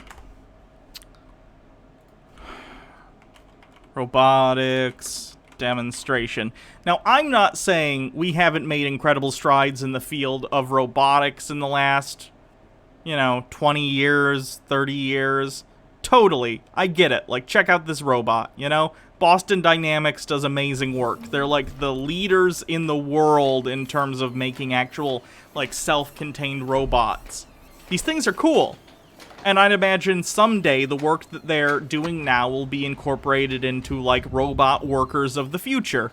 It wouldn't surprise me in 20 or 30 years if Amazon is still around, they'll have these things or something looking like these things going around and getting things from the shelves instead of hiring workers. But this thing is not moving at the speed of sound. It's not a velociraptor that's gonna be able to, like, combat things. And these guys are, like, the industry leaders. Like, it's just not there. The technology isn't there. Someday will it be? Maybe. Humanity's done really, really, really amazing things with technology. But it just takes a long time to figure this stuff out. These things have come a long, long way in the past 20 years. Do you remember the first demonstrations of these things where they were like on a treadmill that was flat, and even then they were just falling over constantly? Very interesting. Shame it'll be used for war crimes. True. It's true of a lot of technologies, unfortunately. Can we fight the super androids with hockey sticks, like in the Boston Dynamics video asking for a Canadian? It's amazing how we talk about this as we develop more advanced manned drones to hunt people, which these people could actually worry about. True. The handles robots are cool. Not familiar. Let me look at the link. Oh, yeah. Neato. Is it using, like, a vacuum to suck the box? To try and get it to...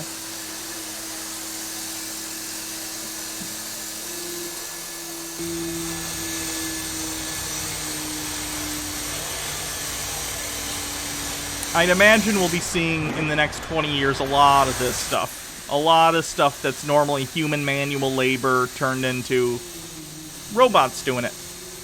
Which, again, I don't think is a bad thing. We just have to deal with the fact that, hey, we're moving towards a world with automation, and if we're going to do that, then we can't just let the people who own capital reap all the benefits. You can't have a functional society where a very few people, like, own all the ways to make things, and then no one has the money to afford the things that are made. Anyway, back to the crazy conspiracy stuff. So that all you get is this metallic spaghetti. Wow. Oh my gosh. Yeah, I mean, these things, and you're shooting at it, and it's just, and there's no way you can hit it. He did say some of the technology I'm about to tell you about, they've actually had apparently since the 1950s. They have these things that look like maple keys. And what's cool about a maple key, if it falls off a tree, is that it falls down and it looks like a little helicopter, right? I lived in upstate New York, we had maple trees, you'd see these things falling, and as a kid you really had fun with that. So what they figured out was that they could make these little metallic maple keys and then put a little piston inside with a little tiny engine, and the piston can get the maple key to work as like its own little self-propelled helicopter. The original idea behind these was surveillance. They could send these guys in with cameras on them. I think people are going to notice the robot this big in the middle of the room trying to capture images of them. Why would you do this when literally everyone carries around little listening devices with them? Wouldn't it make more sense for the government if they were trying to spy on people to just figure out a program to tap into anyone's phone and listen in? Wouldn't it make more sense to get, like, Amazon and Google with the Google Home and Alexa Home things so you can listen in on stuff in the room? Just seems obvious to me. Why would you need to do this when we already all have cameras and microphones on us all the time? Or originally maybe it was just audio. You can pilot where it goes. So the maple key can go through a keyhole. It can go underneath a doorway. I doubt it can go through a modern keyhole. Modern keyholes don't typically go all the way through like Victorian keyholes. It'll slip into a room, it'll stick itself on the wall, and then it can monitor what's going on inside. So that was the original idea, but then they figured out how to weaponize these things, as of course they always do, right? So what they've learned is that they can target the electromagnetism of your heart rate and have the maple key turn into a smart bullet. So if you're hiding in a room and you don't want to open the door, that maple key could be just spinning outside the door, right? And it's just hovering there, and as soon as you open the door, zip, it just goes and shoots through your heart. And it's a kill shot immediately because it has that kind of power. It also can monitor its environment, do video, do audio, this kind of stuff. So now imagine that these robots have ports that open up on their shoulders. What shoulders? They look like a maple thing. Those things don't have shoulders. What do you mean? And these little gun turrets come out, okay? And the gun turrets shoot out these maple keys, and there's an assignment for each target. So each maple key is assigned to, They're saying the humanoid robot things have say one target. So no matter where, even if the Terminator is off doing something else, you can run, you can scream, hide, you know, it doesn't matter. That maple key's got your name on it, and it can run for, I don't know how long, probably a couple of days. What are you basing that on? I think it says a lot that even though he has no information on this imaginary thing, he just says, it could probably run for a couple of days. What are you basing that on? What if it has a run time of 30 minutes? How would you know? You can't just pull numbers out of your butt.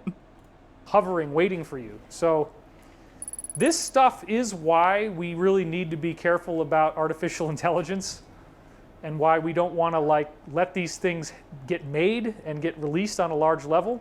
I find all the AI doom stuff to be very silly. Very, very silly. AI can only do what it's programmed to do. We are nowhere close to some sort of self-aware AI that's going to make its own decisions and decide to kill humanity. It's not something you should be concerned about. We're fine. So it's a very good thing that our military has been extremely careful, extremely paranoid. They have extensively programmed these robots. Enlid, isn't it Gundam, not Gundams? Don't you say build Gundam? I thought it was like Lego, where you don't say Legos. The plural of Lego is just Lego. I thought Gundam was the same. With ethical guidelines, and so they would only be deployed in the case of a foreign extraterrestrial invasion of the planet. So I've heard. I have a quick question. I want to come back to something that I think is really, I thought of while you were mentioning this. So we have the Terminator movie, right? We have the Titanic, and we have Avatar, all directed by one man named James Cameron. Okay, you just mentioned that Terminator was a documentary. The Titanic, it seems, was a psyop to get people off the scent that J.P. Morgan started the Fed, because that's actually what happened. And then you have Avatar, which looks like it's this crazy off-planet. Nothing funny about the tools of you know. Daddy Sume with a bit, yeah, this is not shit we need to worry about. We need to worry about desertification of the world. The plural of Lego is Lego, yeah. It's not Legos. You don't say, I'm gonna go play with some Legos. You say, I'm gonna go play with some Lego. The plural of Legos is Lego. You know, situation where who knows where he got briefed. Like, the question comes up, like, who, I know he's very talented, but who actually is James Cameron? I mean, this guy's building subsystems and going down into the depths of, you know, the ocean and exploring things no one else has explored. And it just, I don't know if you have any intel on this. I just thought it was very interesting that this one director is behind all of this. Look, you could literally point to any director's filmography and draw insane conspiratorial conclusions. Just because it's James Cameron doesn't make it valid. The Titanic was not about the Fed. The Titanic was about the Titanic sinking. And Leonardo DiCaprio and Kate Winslet getting it on in a Model T. That's basically the premise of the movie. Daddy Sume with a link. If this is a Rickroll, then I will die. Okay. His name is James Cameron, the bravest pioneer. No budget too steep, no sea too deep. Who's that? It's him, James Cameron. Systems are normal. You guys hearing the song okay up there? James Cameron, explorer of the sea. Yes, James, we hear the song. Descending to 1,000 feet. I don't see the bar yet. Looks like it must have sunk pretty low. With a dying thirst to be the first. Could it be? Yeah, it's him, James Cameron.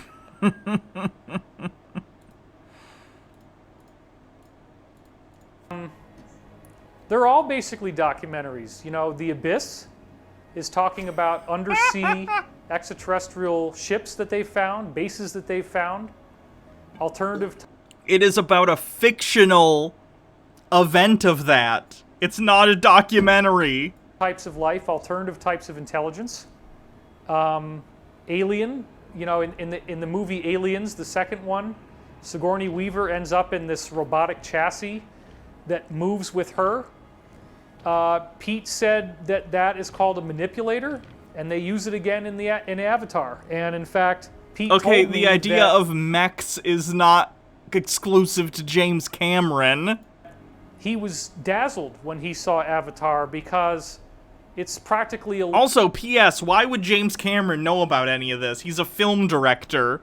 Why would James Cameron, in the 80s, before he was even famous for directing, again, Terminator and Terminator 2, before he had done Aliens, before he had done Titanic and Avatar, why would the government be like, hey, James Cameron, unknown director, we want you to put some of our top secret stuff in your movies? Why? What would the purpose be? And why James Cameron? laundry list of things that are real technology, and he's like, oh my God, that's real. Oh my God, that's real. Oh my God, I've seen that. Oh my God, I put my hands on that. Oh my God, I helped build that thing. So yeah, the manipulators, he said they saved a lot of money. Can he name a single thing that they worked on that he hasn't seen in a movie? Because to me, it sounds like he's a grifter who sees things in movies and goes, I can say we made that, fine. Can he name a single thing himself that isn't from a movie? By actually using the real stuff instead of building it as a set for the movie. No way. Jeez. That's crazy. So, is totally so crazy. some people watching this might just probably are thinking like, what is going on, you know? but really, I mean, as you're talking, this is something I've known as a kid, that the military, well, I mean, this was back in, you know, in the 90s when I was growing up, that I heard from, and I can't remember who told me this, but there was actually somebody in the military that was telling me that the military is always at least 30 years ahead of, you know, civilian technology. And I remember using a GPS for the first time, and I think it was like either 99 or 2000, maybe 2000. Well, that wasn't because, here's what happened. He's gonna say, well, GPS came out in like 2000, and it, you know, the government had that for years. Well, yeah, the private sector didn't invent GPS separate from the US government. It's that around the year 2000, the US government started licensing out the GPS system to companies to use for things like this. Right? It's not like they were invented in tandem and the military just got there first. It's that the military developed GPS and then started letting companies use it for commercial purposes. 2001, somewhere there for the first time, and I was just... Fun fact, too, GPS will stop working if you move fast enough. And it's not due to a limitation in the GPS system. It specifically is because the United States government doesn't want anyone to use GPS in their missile to use it as a guidance system for the missile. So if you're moving fast enough with a GPS system, it'll shut off because it thinks you're a missile trying to use GPS as a way to find your target. Interesting. Just blown away.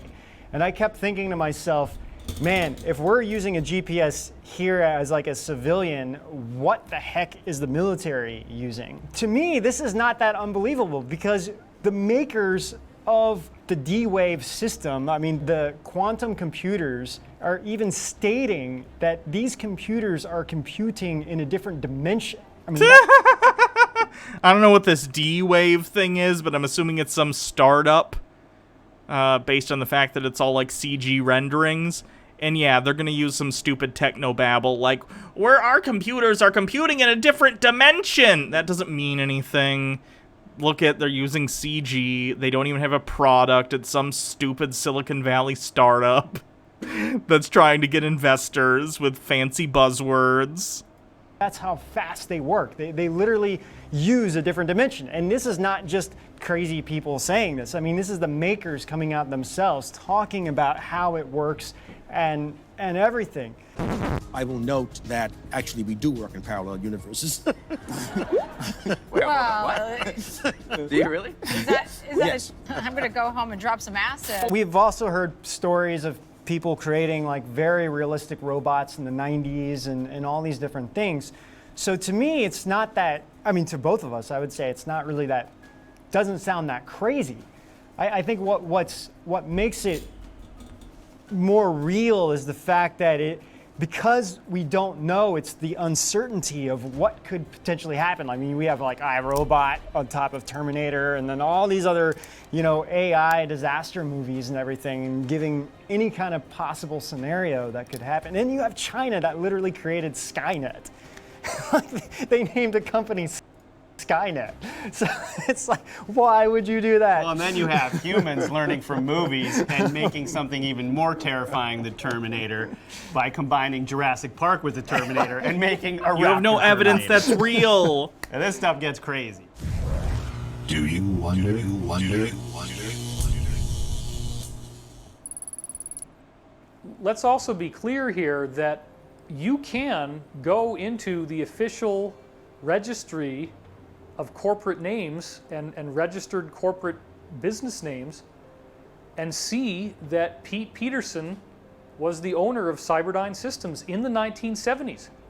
That's public record. Anybody could look that up. So they actually, it's kind of like a joke, tongue in cheek, that they actually used Pete's name for the company that he used when he designed this Aquarius chip. It's really quite astonishing. Yeah, and why would a guy like that, who's in charge of all of that stuff, lie about this? I mean, you have to ask, right? Like, he's the guy controlling all of this. I mean, for attention. If he's at a movie and he sees something that he designed or something, I mean, he's going to say it, right? He's going to think it's crazy. Not only that, but Pete has introduced me to multiple other insiders who I've had the chance to meet with, to speak with, who independently validate knowing him for 20 years, 30 years, 40 years, validating that what he said is true, having their own intel that is different than his, but that crosses over with his. Pete Peterson really is the father of the Alliance briefings that I got.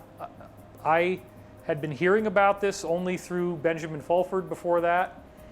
And it was in 2009, July, that I first met Pete Peterson. Can I just point out, do we really believe for a second that if the military had a secret robot army, that Trump wouldn't have had them at some rally? He would have been like, believe me, folks, we have the best robots. The best. Check out these robots. I flew out with Project Camelot, and we interviewed him on camera. And immediately after that, Pete and I became friends.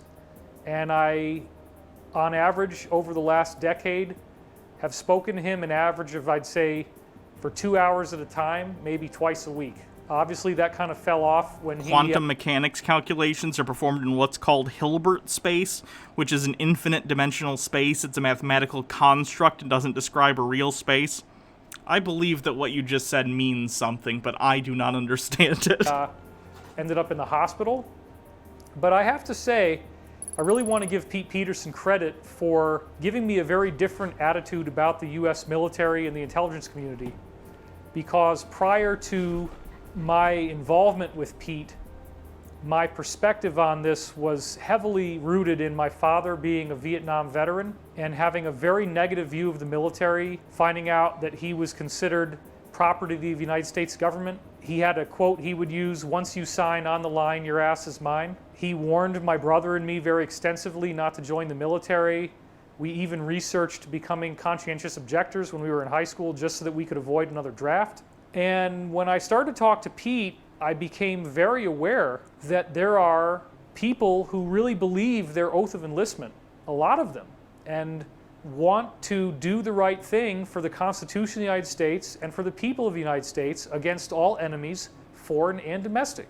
It's a very big perceptual shift that we've had to make as a career for everybody who talks about conspiracy theory, who talks about UFOs, who talks about the Federal Reserve.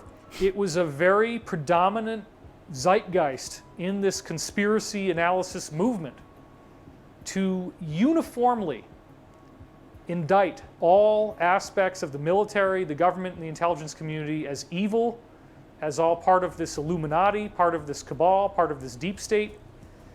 And what I really got from Pete, he really did become like a father to me and made me realize that we need our warriors. We need protectors. We need honorable protectors in our society. We need people who are brave enough Oh God, QAnon.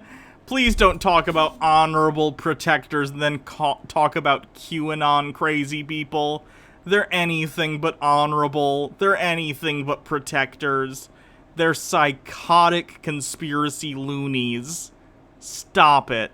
Step up to the entrenched power structure and to work diligently to expose what's going on and to bring them to justice.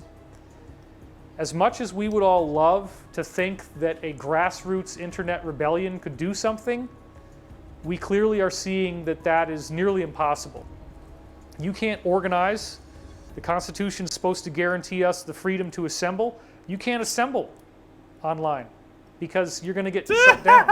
If you tried to... You have the right to assemble peaceably for protest in public. The internet is not public. The internet is a series of privately owned platforms. To do a protest like what's happening in France with these yellow vest protests. I think we already got deep state and very for bingo. Intense. It's nearly impossible.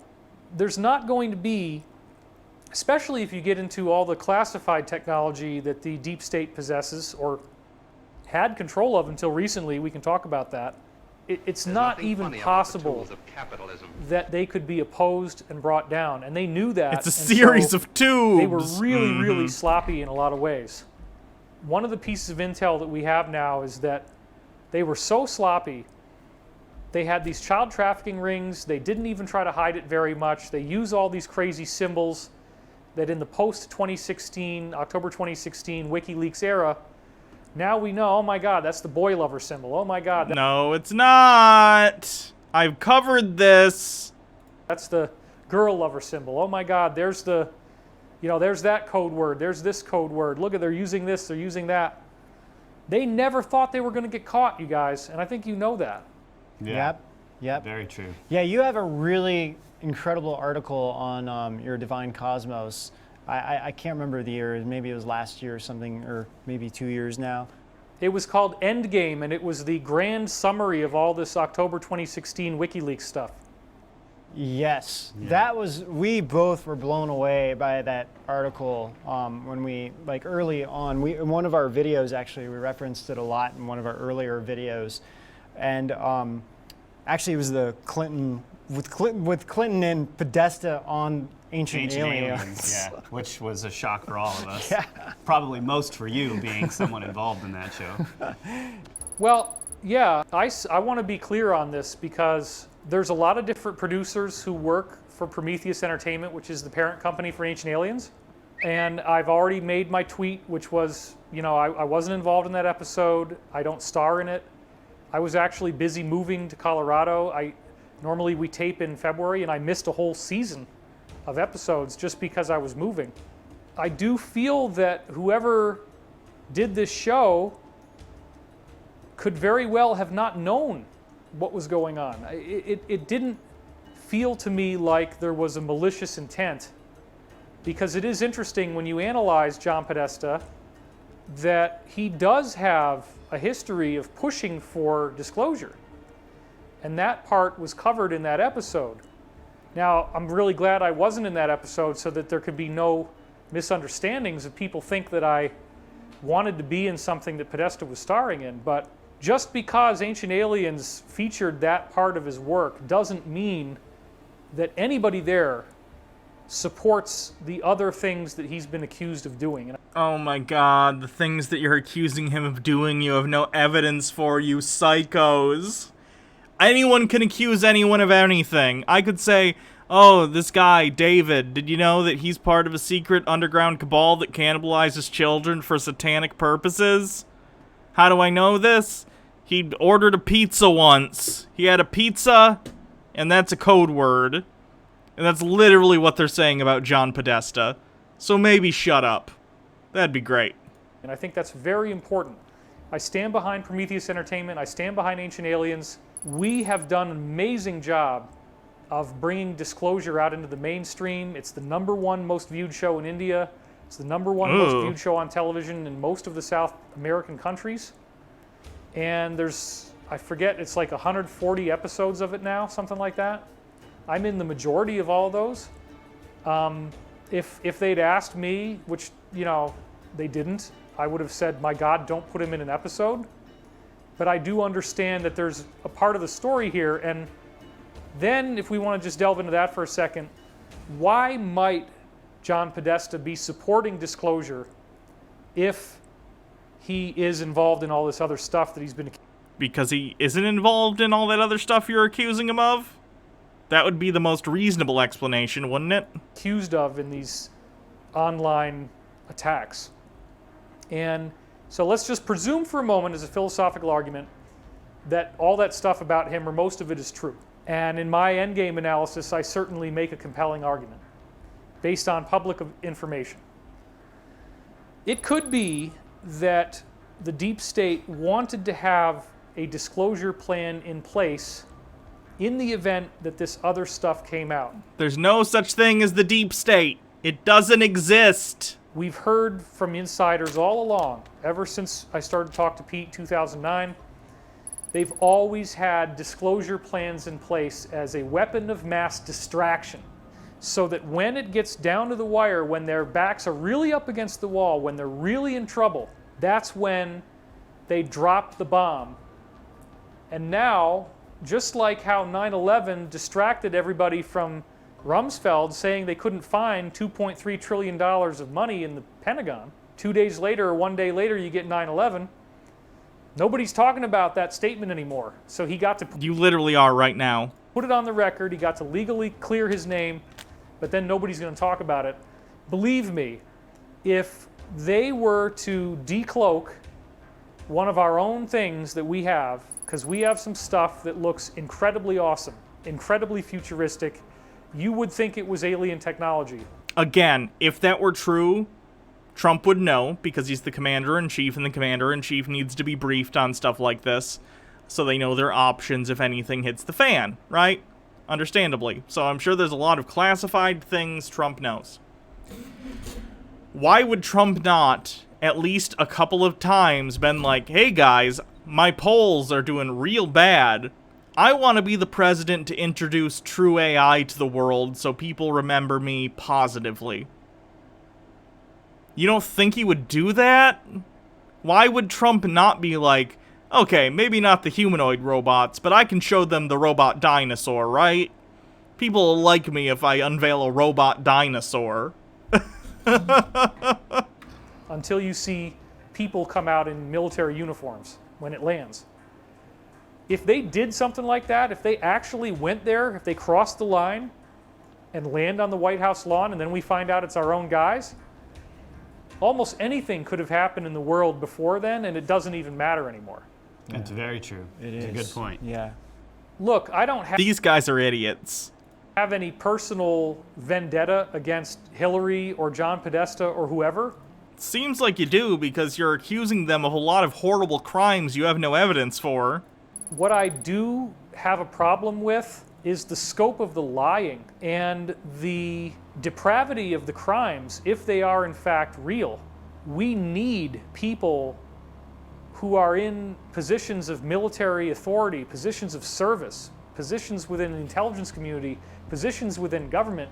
We need somebody to stand up and protect these kids. Because if even some of the accusations are true, you have to want to see that end. You can't imagine... But you have no evidence any of them are true. You have no evidence. In order to say something is true, you need evidence. Imagine a world in which this is allowed to take place and nobody cares. And we as a society must reach a point where we are fearless enough to look the truth in the eye, regardless of how unpleasant it is. Thanks, David. If you want more of David's insight from The Edge, make sure to hit like, subscribe, and click that notification bell. Incredibly stupid. These guys are awful and I hate them. Here's, I've been told to show some pictures of the cute kitty. Let me switch over to this camera so you can...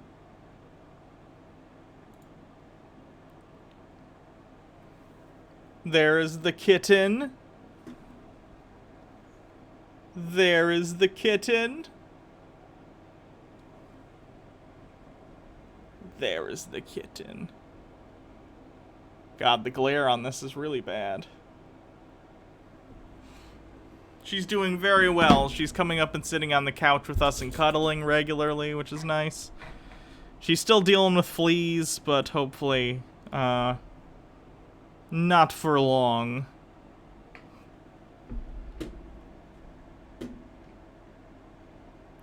Let's see what else. Let's do another one, and then I'm probably only going to do one more, and then we'll call it a day. Oh. Is this going to be actually Hans, or is this going to be the other person? Hans Wormhat. Oh, damn it. Okay. We'll do one Hans, and then we're moving on. Ugh. This is a video on end times prophecy that nobody wants to talk about. There are many signs of the end times that are apparent to those with the eyes to see, and usually when you try to talk about it with others, they don't want to, they shut down. They get awkward. They make excuses about how, oh, I didn't used to pay attention, or a lot of times they just shut down the conversation. They don't want to hear it. And so that's what this video is about. Hans, there are many reasons a person would want to end a conversation with you. I don't know if the end times prophecy things are at the top of the list. Probably the fact that you think that most people on the planet are secretly either intersex or transgender is probably higher on the list than the fact that you talk about biblical end times prophecy. But hey, maybe that's just my personal bias peeking through. This one is probably the biggest, that really nobody wants to talk about this. This is the big elephant in the room, and it's the big secret. Isaiah chapter 13, verse 12. I will make a man more precious than fine gold, even a man than the golden wedge of Ophir. And this prophecy has already been fulfilled in its end times eugenics. There's really no other way to explain it than it's been a purposeful eugenics experiment to flip everything. Everything has been flipped. Men are women, women are men. And we really see that with the Freemartins, which what I call Freemartin, maybe there's another word for it that's more accurate, but it's just learning about Freemartins helped me see what's going on here. They are masculinized women, and that's it. They're women born with a penis. Hans, that's not a common thing. There are intersex individuals, but that's not what that is. And that's why when you look outside, almost all men outside, almost all male presenting individuals outside, they have a female skeleton. Oh god, stupid bit. I regret doing this bit. The bones! We must look at the bones. Outside, your meaty flesh might be male, but the inside of you is all woman! I want to smell the bones. I want to feel the bones.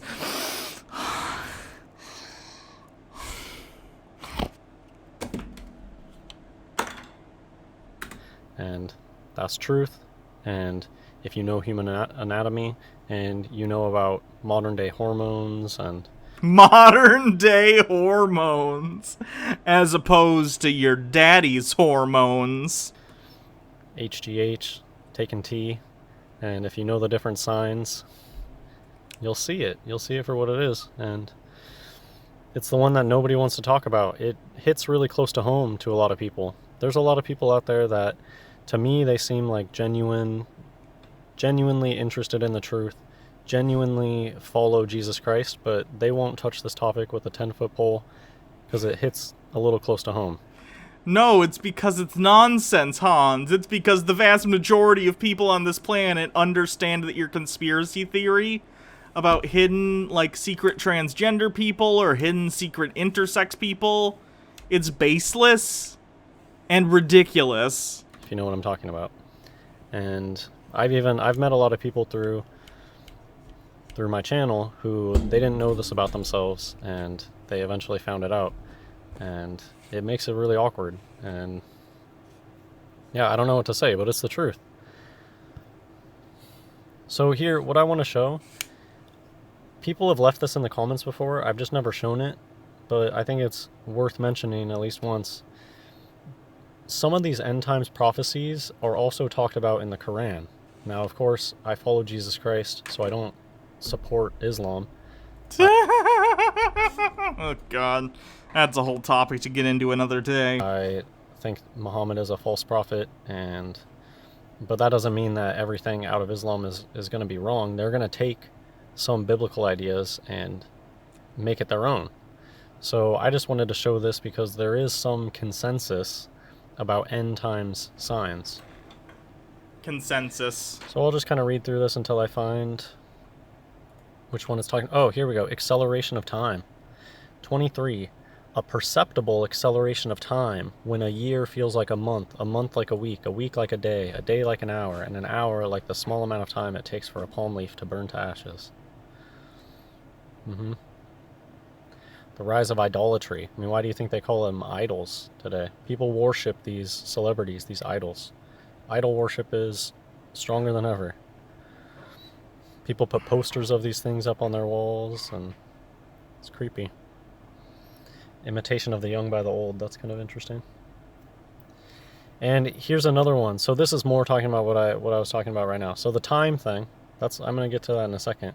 But there's nothing funny about the I like 41, An Abundance of Lies. Daddy Sume with 10 bits. Was that a reference to Mira Breckenridge? Was Hans scarred by the movie Mira Breckenridge? I don't know. I've never seen that movie. Wait, where's the... Oh, here we go. 43. Abundance of women and paucity of men, to where there is a single man left for every 50 women. Yeah, it's already that bad. It's probably worse than that by now. Evidence. Because when you have the eyes to see the Freemartins, you'll see that men with male skeletons, the ones that match the female celebrities. Hans, what kind of skeleton do I have? Just looking at my lovely bones. What skeleton do I have? I'm just curious. And so here I'll just go off onto a rant. Any transvestigation channel that didn't keep making the connection and they're still stuck at the celebrities, those are gatekeepers that already knew all this stuff. How could you learn transvestigation and just stop at, oh, look at these busted MTFs, but never realize, oh, wait a minute, why are these MTFs so much more manly than the people that they pretend are men? And then you notice it's a complete inversion, and then you'll notice, hey, but wait a minute, all these guys outside, they look like... Hans, again, if what you were saying was true, and let me be clear, it is not, at what point does an inversion, as you put it, just become the norm? Because if everyone was secretly what you consider to be the opposite gender of what they're presenting as, wouldn't that just mean that's what gender was, and you're the weirdo? Because if you're in the minority here, and you think it's the vast minority, you think you're one of the few men on the planet, then you'd be the weirdo, and we'd be the normal ones, right? Do you not understand how that works? Daddy Sume, Hannah, watch this. You'll need to watch the movie afterwards. There's nothing funny about the tools of capitalism. Daddy Sume says, never, Hannah. God made us one way, and that is always normal. That is what he's gonna say, isn't it? You know... If so, then why would God allow this to happen, Hans? Sounds like God kinda sucks at his job. Or is it her job now? Is the inversion affecting God? American song? Yes, I do. It's called Be a Crooner, Ugh, I like Diamanda Hagen, but the cinema snob, no thank you. like the guy celebrities. So they look the same. They look like FTM. And if you actually go research FTMs, you'll see, oh man, they come out looking like a Disney character. They come out looking like... And you'll know people in real life that look like Disney characters. I mean, I do. That's probably a compliment, I would think. And it's because they're part of the system. They're inverted. They're Freemartins. They're not a natural male. So that's the biggest one. Hans, if people are born a certain way, then that's the natural form. That's who they are. Calm down. Nobody wants to talk about. Nobody wants to talk about the Freemartins. Because it's not a thing. And the natural men. And I guess I'll just say here, the CIA, the nickname for the CIA is the Pickle Factory. What? Is that look this up. The Pickle Factory.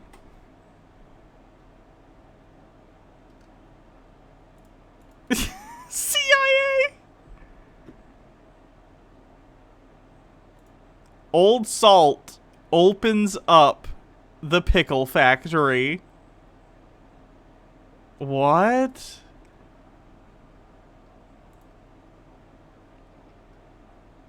No one knows whether CIA spooks wind up in heaven or hell when they die, but whether they are, they must be rattling their bones in protest. Let me just find Pickle. Pickle.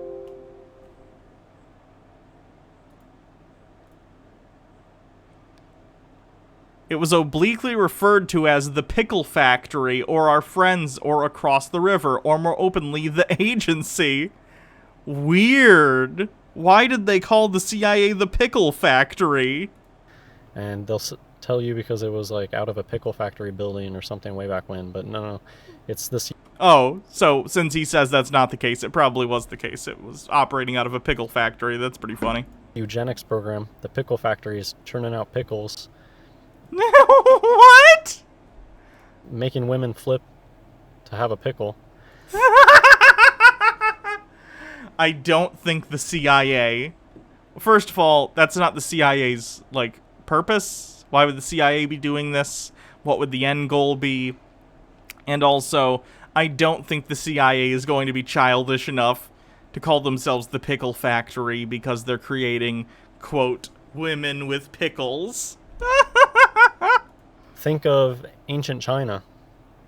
Think of how, I mean, even just modern day China, how they're obsessed with having boys. Well, what if you walk into a medicine shop and they say, hey, I'll give you a potion that makes sure that you have a boy? Then they're lying. Then they're lying, Hans. That's how Free Martins came about, and it's... Hans apparently believes in Chinese traditional medicine for absolutely no reason, okay? It's almost like a curse, like a genetic curse, because there are bloodlines where Free Martins who will naturally have more Free Martins. And it's, I mean, I don't want to get into this whole thing. I've talked about this a lot on my channel, but I just think it's crazy how, I mean, and that's the main point of this video. End times signs that nobody wants to talk about. That people just want to pretend like it's not a thing. There's nothing funny about the tools of capitalism. Yeah, just any trans... Devious Chillster with 50 bits. I'm honestly just surprised Hans believes in the Chinese. True. Investigation channel by now, that's been around for years and years and years. How have they not opened up their eyes when they're looking outside and noticed that it is all around you? Because it's not, and because people who do transvestigation videos are psychos. It's because they're like loony conspiracy people who see patterns everywhere where they aren't. And not just on the TV. And it's because the answer is that they're a part of it. They're a gatekeeper. Okay, next topic. The skies. When I first woke up, even before I understood the whole skulls and bones thing and the extent of it, I knew that the sun was brighter than it used to be. I knew that the moon was brighter than it used to be. No, it's not. You have no evidence for that. People know about blatant weather manipulation. This is an image from today. Like, there's no reason to have clouds today. It's such a hot, bright, sunny day, but we get these messy, cloudy days. Okay. There's enough moisture in the atmosphere to have clouds. Just because it's hot doesn't mean that there won't be clouds. Hans... No, you don't understand how anything works. Just because it's hot outside doesn't mean there are going to be clouds. In fact, if it's hot outside, then water's going to evaporate and go into the sky, and some of it'll come and turn into clouds. But it doesn't even look like clouds, it's just smeary mess. And it's because they're trying to keep the temperature down. The sun... What? Hans, there's all sorts of different kinds of clouds.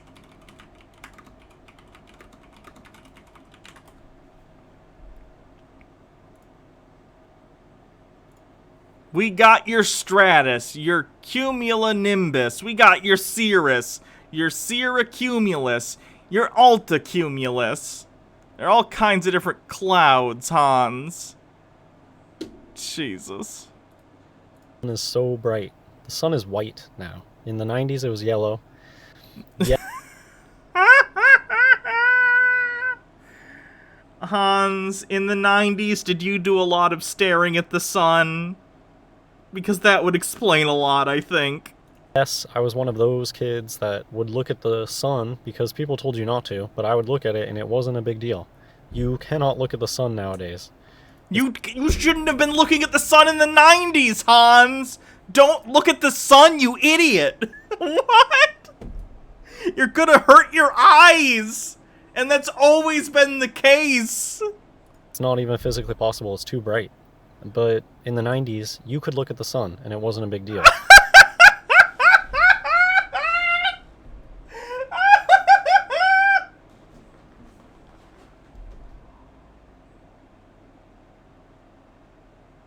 Hans. No. You should never have looked at the sun, Hans. That will damage your eyes. I brought up before how sun gazing is a thing. Today, nobody can sun gaze anymore. You shouldn't. Who sun gazes? Don't do that. Like crazy people do that. You're gonna hurt your eyes. Devious Chillster with 50 bits. Are we sure Hans isn't a simulacra? Because this dude literally cannot be real. Yeah, that's probably laughing uncontrollably. Hannah might die of laughter.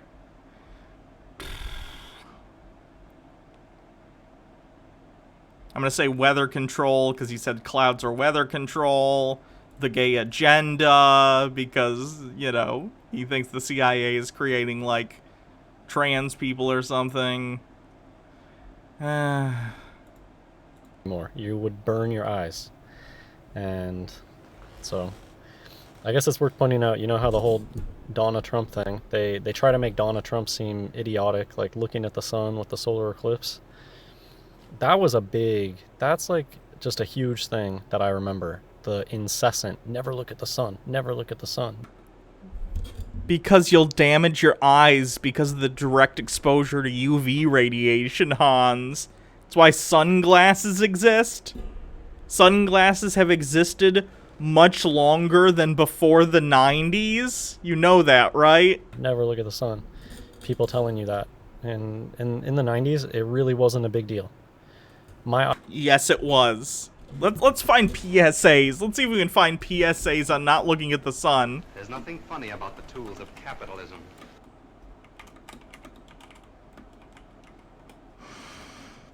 Dr. Gamble says, and now he has 10/20 vision.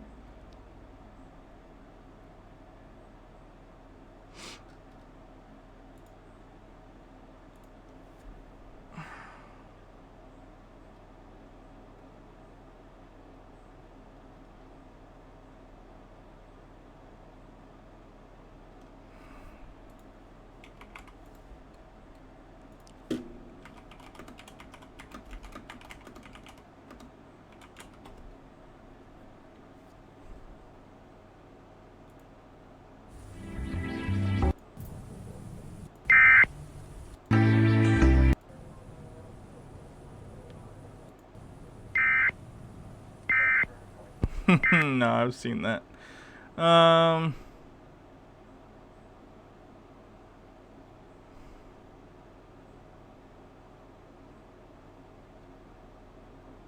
Peer pressure. There's nothing funny about the tools of capitalism. Devious Chillster with 50 bits. Hans, I can spot a trans from a mile away. Also Hans, stare directly into the sun. It doesn't hurt at all.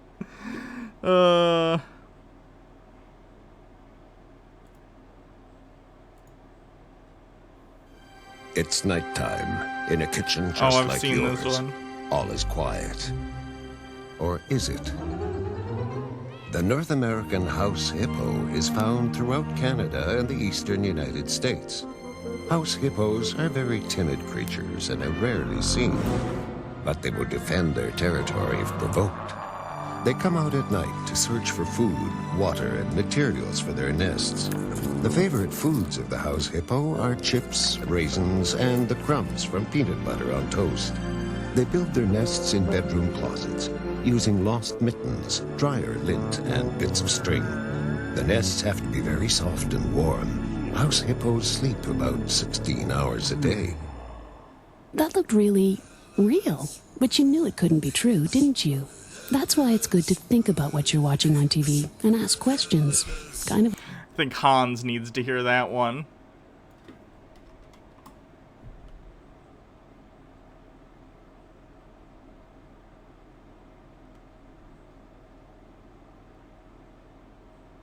Lots of songs about not looking at the sun.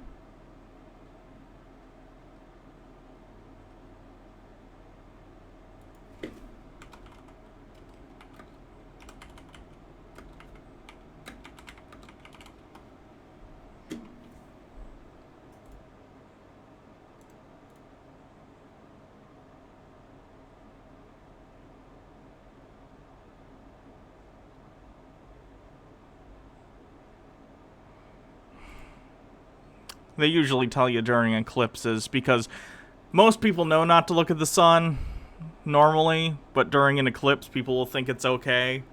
It's not. You gotta use one of those special things. Eyes, I have perfect vision. I don't wear glasses. I have perfect vision, and I looked at the sun when I was young, so there we go. School tells you a bunch of BS. They probably knew that the sun was going to get brighter, and that's why they told people never look at it. No. But nowadays, you just physically can't. Okay, probably because you're older and you've damaged your eyes already with looking at the sun so much, you absolute moron. You know, the human body, God designed the human body perfectly. If you try to look at something that's too bright, you know it's too bright and you look away. The sun didn't used to be like that. Again, Hans, if this is like an Andy Kaufman-esque character, almost brilliant. You're still awful, and you're tricking a lot of vulnerable people into believing this bullshit, but, like, fucking brilliant if this is, like, an intentional bit. You used to be able to look at it.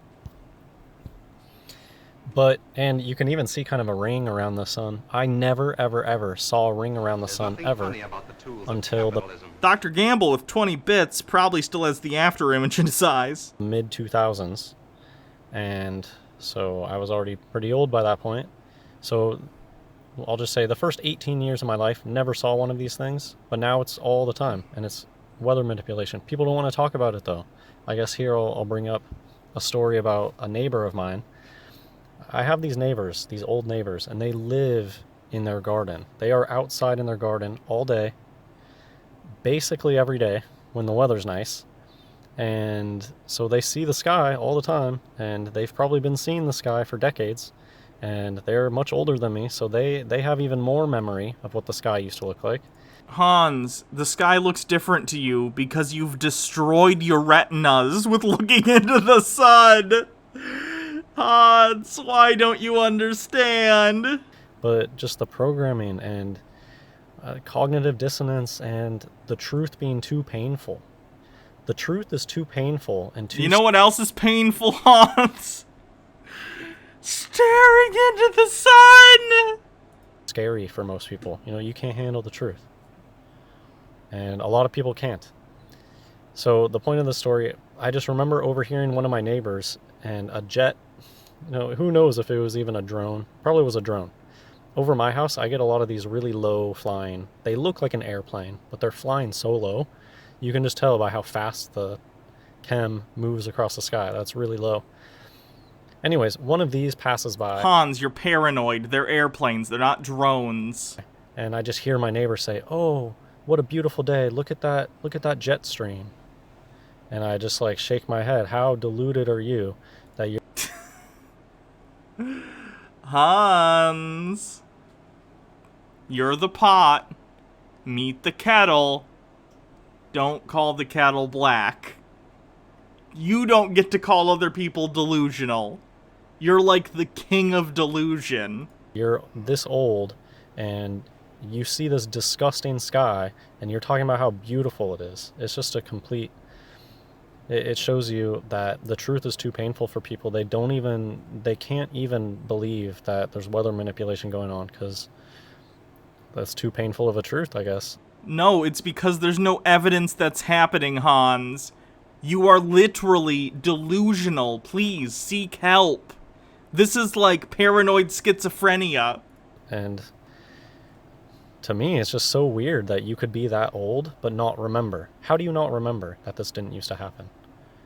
I'm only 30, and I remember that this didn't used to happen. You're misremembering. How are you 70-something and you can't remember? And it's kind of interesting because this person is like going senile too. I wonder if all of this, people living with these people lying to themselves, I wonder if it makes them go crazy, makes them go loony sometimes, that they delude themselves. Anyways, one of my big awakening moments was, I can tell the sun is brighter than it used to be. I can tell the moon is brighter than it used to be. And I looked online for other people. Nobody wants to talk about this. This scares people. If you... No, it doesn't scare anyone, Hans, because it's not true. The reason no one is talking about it is because it's not true. Try to talk to people about this, it scares them. I try to tell some people... Hans, if you tell someone in public about this and they look scared, it's not because they're scared of the event you're talking about, because that doesn't happen. They're scared because a clearly delusional adult man is talking to them in public about his delusions. Have some social awareness and understand you're freaking people out because you're crazy. I'll tell them, hey, come outside, come look at this. And their first reaction to me is like, well, I don't want to come out if it's like scary. I've actually had people in my life tell that to me before. They don't want to see it. And I think if you have a lot of faith, if you know that this place sucks and it's going to burn and this place isn't for us anyways and our life is in the kingdom, I don't think these things are scary if you have that perspective. To me, it's not scary. None of these things scare me. I could see the firmament open up and I'm not going to be scared. I will never have been that excited in my life when I see the firmament open up. There's no such thing as the firmament. Okay, but again, this video is about, these are end times things that nobody wants to talk about. The moon illusion. It's not an illusion. Well, it kind of is. It's an optical illusion because the moon is optical. The moon, you know, however, the moon is a hologram. It is. God damn it. Do I have the moon as a hologram on here? I don't, but I know that's one of them. So someone check your sheet to see if you have the moon as a hologram. It really is. It's a projection. When you see the moon, you are seeing a projected image of... No, you're not. You're seeing a satellite of the Earth. You're seeing a natural satellite. It's the moon. It's the Earth's only moon. That's what you're seeing. Of something that's inside the firmament. The moon and the sun are up past the... You have the sun as a hologram? Oh, we don't have the moon? No. If it says the sun, it says the sun. Firmament. They're in the firmament. So when you... And everybody can see that the moon that we see in the sky is really close. You're seeing a projected image. It's like looking through a microscope. It's like looking through a pair of binoculars. Same idea. Same concept. When you look through a pair of binoculars, you're not actually looking at the image, or you're not looking at the thing that you're looking at. You're seeing a projected image. I mean, if you're going that specific, then we don't really see anything. When you see something, you're seeing particles, you're seeing photons that have bounced off that object and are now hitting your, like, optic nerve, or hitting your, you know, the thing in the back of your eyeball that sends impulses through your optic nerve to the part of your brain that deciphers it. You don't directly see anything. What you're seeing are photons that have bounced off that object. And when you're using something like a telescope or a binoculars or whatever, you are changing the focal length and getting light focused, photons focused from different angles into and focusing them on your eyes in such a way that you can see photons from a further distance. Because like in binoculars or a telescope, you have, instead of, you know, in your eyeball, you have a whole, you know, really, really tiny, you have this giant thing that's taking in tons of light, and then it's focusing it down into a smaller point so it can be registered by your eye. it's still seeing it, Hans. As much as anything is seeing, that is seeing. You're just using a device to collect more photons into your field of view. On a lens. So in the same way, that's why we have these illusions. I agree, Hans. Look into the sun with some binoculars and see what happens. Near the horizon, the moon is big. And I don't want to go back now, but I actually think in one of the Quran end times things, he pronounces Quran very strangely. Like, it's not crayon. It's not like a crayon, like a Crayola crayon. It's a Quran. It was talking about the moon being even bigger. And I just wanted to tell a personal story. This was about a month ago. It must not have been this last full moon, but the one before it. I'm going to skip ahead because I think we all are on the same page about the moon existing. This is just another thing that if you try to bring this up to people, they don't want to hear it. They don't want to talk about it. And yeah, because it's like psychotic. People don't like to talk to psychotic people. And it's because it's either somebody who it scares them, the truth, or you're talking to a wolf and they don't want to hear it. They don't want to talk about it. Okay, so that's a big one. The skies. They didn't used to look like this. The moon illusion. Do you remember when the skies used to look like this? The sky still looks like that on certain days. Do you ever go outside, Hans? The weather's going to differ from day to day. There are plenty of skies that are still very blue and very clear. This was just an interesting comment from a wolf.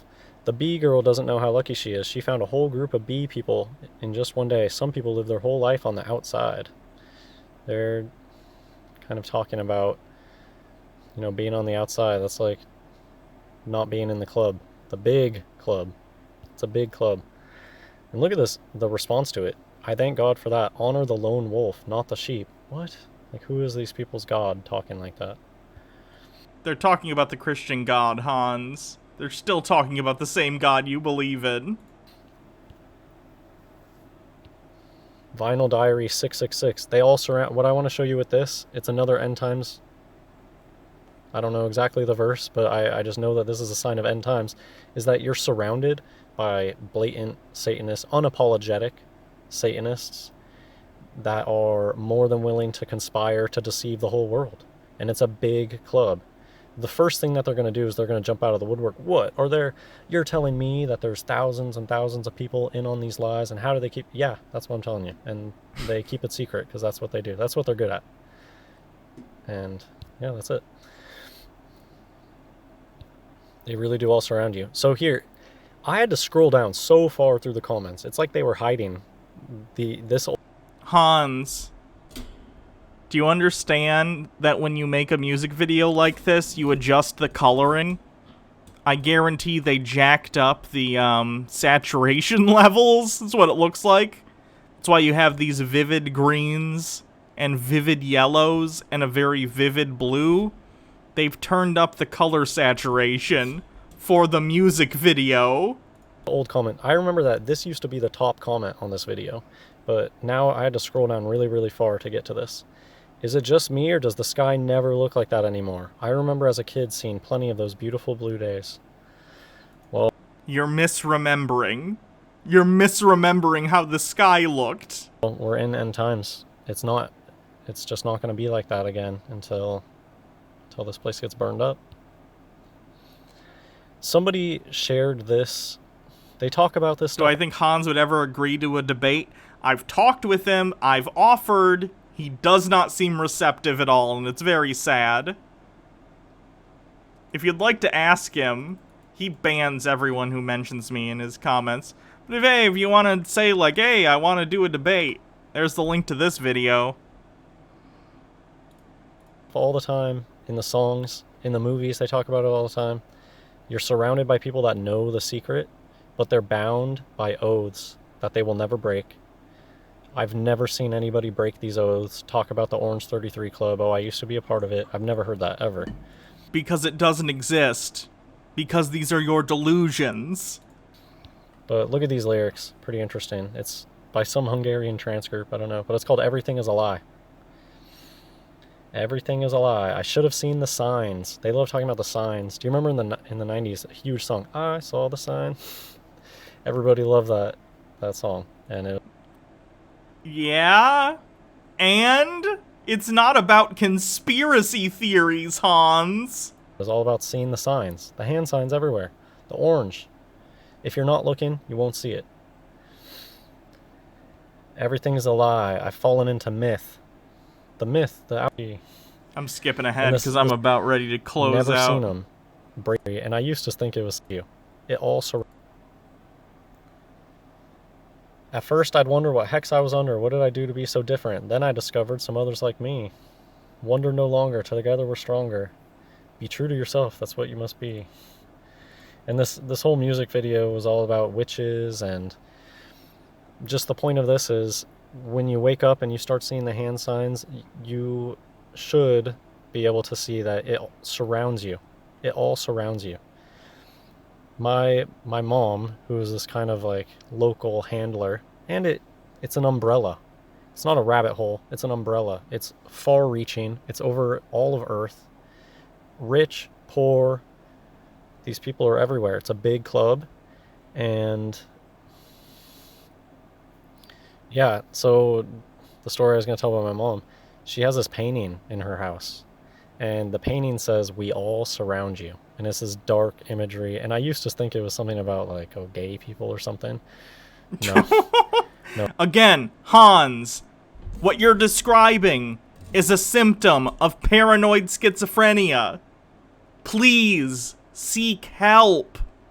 If not for you, for your children and your wife. Because one of these days you're gonna snap, and I swear you're gonna hurt them. So please get help. No, we all surround you. It's this, I don't know, if you want to call it the Illuminati, if you want to call it, I don't know. I don't think that there's just one name. It's just the Babylonian, the beast system, 30 just feelings that I've always had. Just because you're famous doesn't make you somehow special. But have you noticed that people around you don't act that way? People really do idolize these famous people, and people really do think... Some people do. A lot of people like celebrities or find it interesting to look into their lives, but I don't think most people think celebrities are better than anyone else. Think that they can become like that. I've known people that went away to LA to go get famous, and it's like, why would you even do that? And Hannah is your idol. Oof, get better idols. Because they're a part of this thing. So many people they're a part of it. I look more paranoid than him. Is it the tinfoil hat? Because that'd probably do it. People be like, it's all a coincidence. Yeah, the people who tell you it's all a coincidence, they're a part of it. Hear no evil, see no evil. Did someone post a link to this stream in the comments? That'd be hilarious. Let me look. Sort by new? I don't see anything unless they already deleted your comment. And it's like, why would you even do that? And it's because they're a part of this thing. So many people they're a part of it. Yeah, Hans has kids and he homeschools them. People be like, it's all a coincidence. Yeah, the people who tell you it's all a coincidence.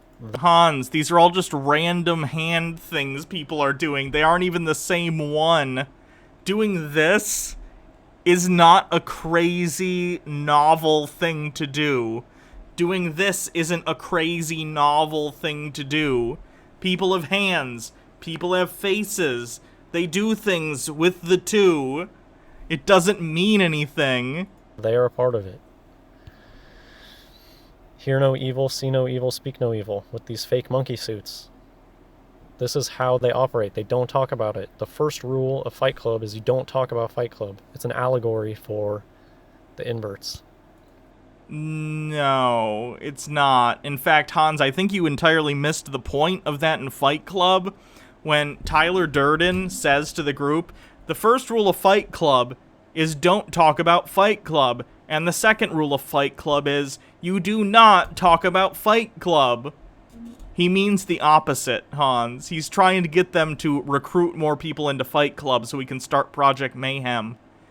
He's like telling a group of men who have come to this secret club to be angsty and like break society's rules, and he's immediately giving them rules.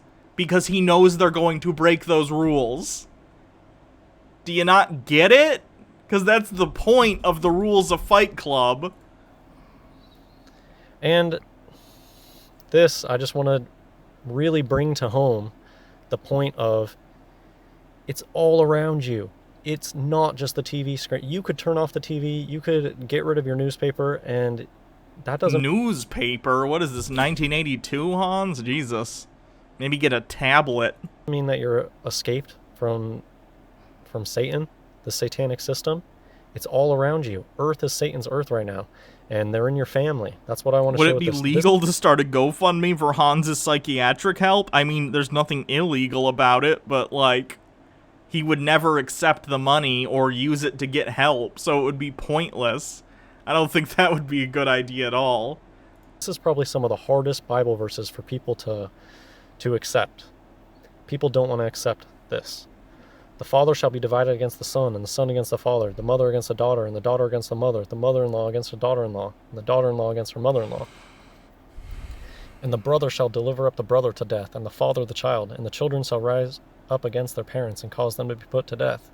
And ye shall be hated of all. Let's not be too hard on newspapers right now from a newspaper reporter. Hey, print media's great in a digital form. I read stuff from, like, the New York Times or the Washington Post on the internet. I just don't think most people want to read these things in physical paper form at this point. Of all men for my name's sake, but he that endureth to the end shall be saved. And yeah, it's an endurance race. And we just have to wait for Jesus Christ and be ready. We need to be ready. You have to repent for all the bad things that you did. Yeah, I mean, it sucks that a lot of the things that I've done that I regret now, it sucks that I wouldn't have done them had I known the truth, and it sucks that I was surrounded by gatekeepers and liars my whole life, and people that hated me and wanted crabs in a bucket that wanted to see me fail.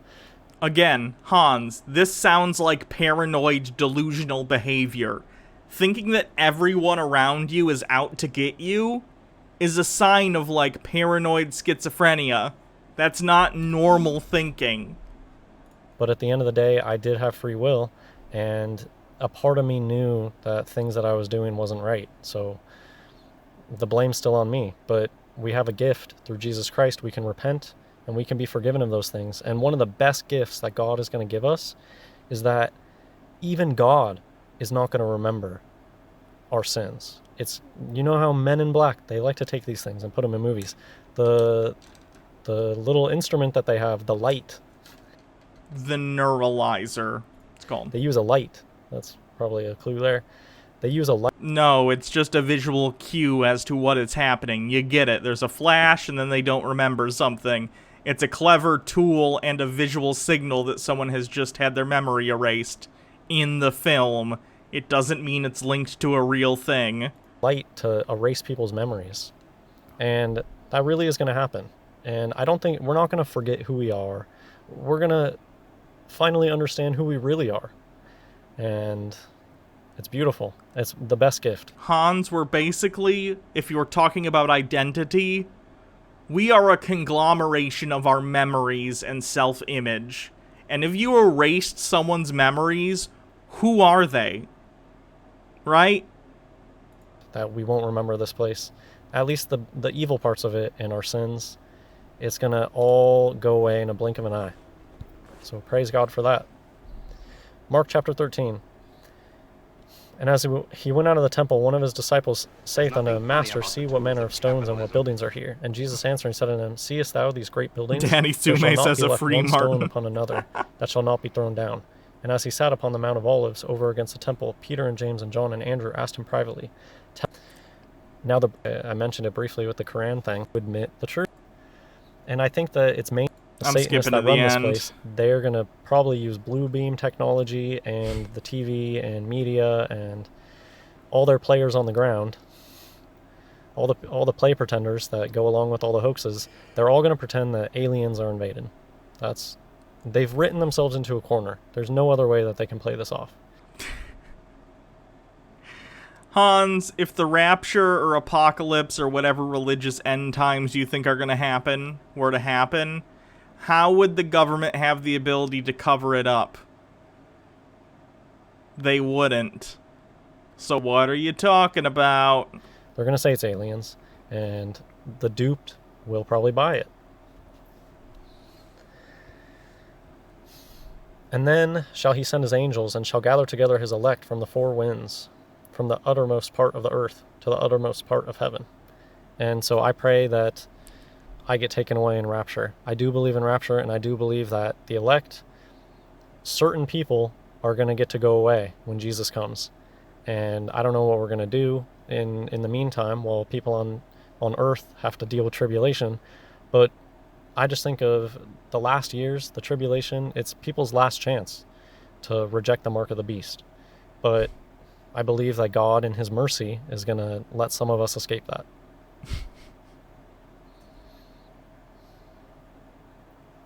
And I think that's mostly it. We have to watch. We have to watch. So be ready. Make sure that you have enough oil in your lamp, and just spend every day repenting. And yeah, be ready. God bless everyone.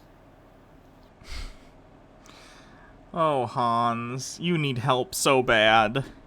And the worst thing about something like paranoid schizophrenia and something like that is you can't tell someone like that, like Hans, you need help. Because, of course, that plays into their delusion that people are out to get them. It becomes part of their delusional state. So he's going to say, like, oh, you just want to brainwash me, or you want to take me, you know what I mean? You can't get through to them because they're already thinking so irrationally. There's nothing you can say to them that's going to convince them outright that they are delusional and that what they believe is a paranoid delusion, because if they were able to determine that what they're saying and believing are paranoid delusions, then they'd be able to seek help out for themselves.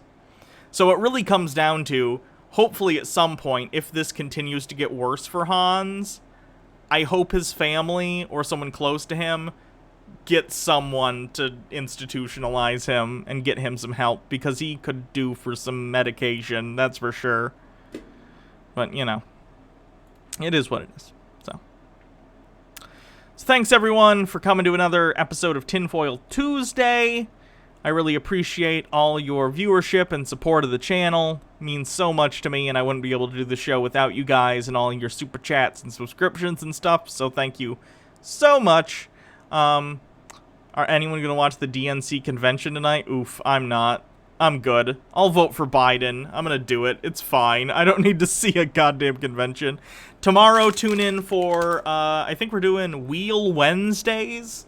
So on Wednesdays, I'm going to be doing just, you know, a wheel video where we have a bunch of different stuff on the thing, and we'll spin it and decide whether we're watching, like, a conspiracy thing, a chud thing, some sovereign citizen stuff, Karens, who knows what'll be on the wheel. So, tune in for that. It'll probably be around 4, as I usually am.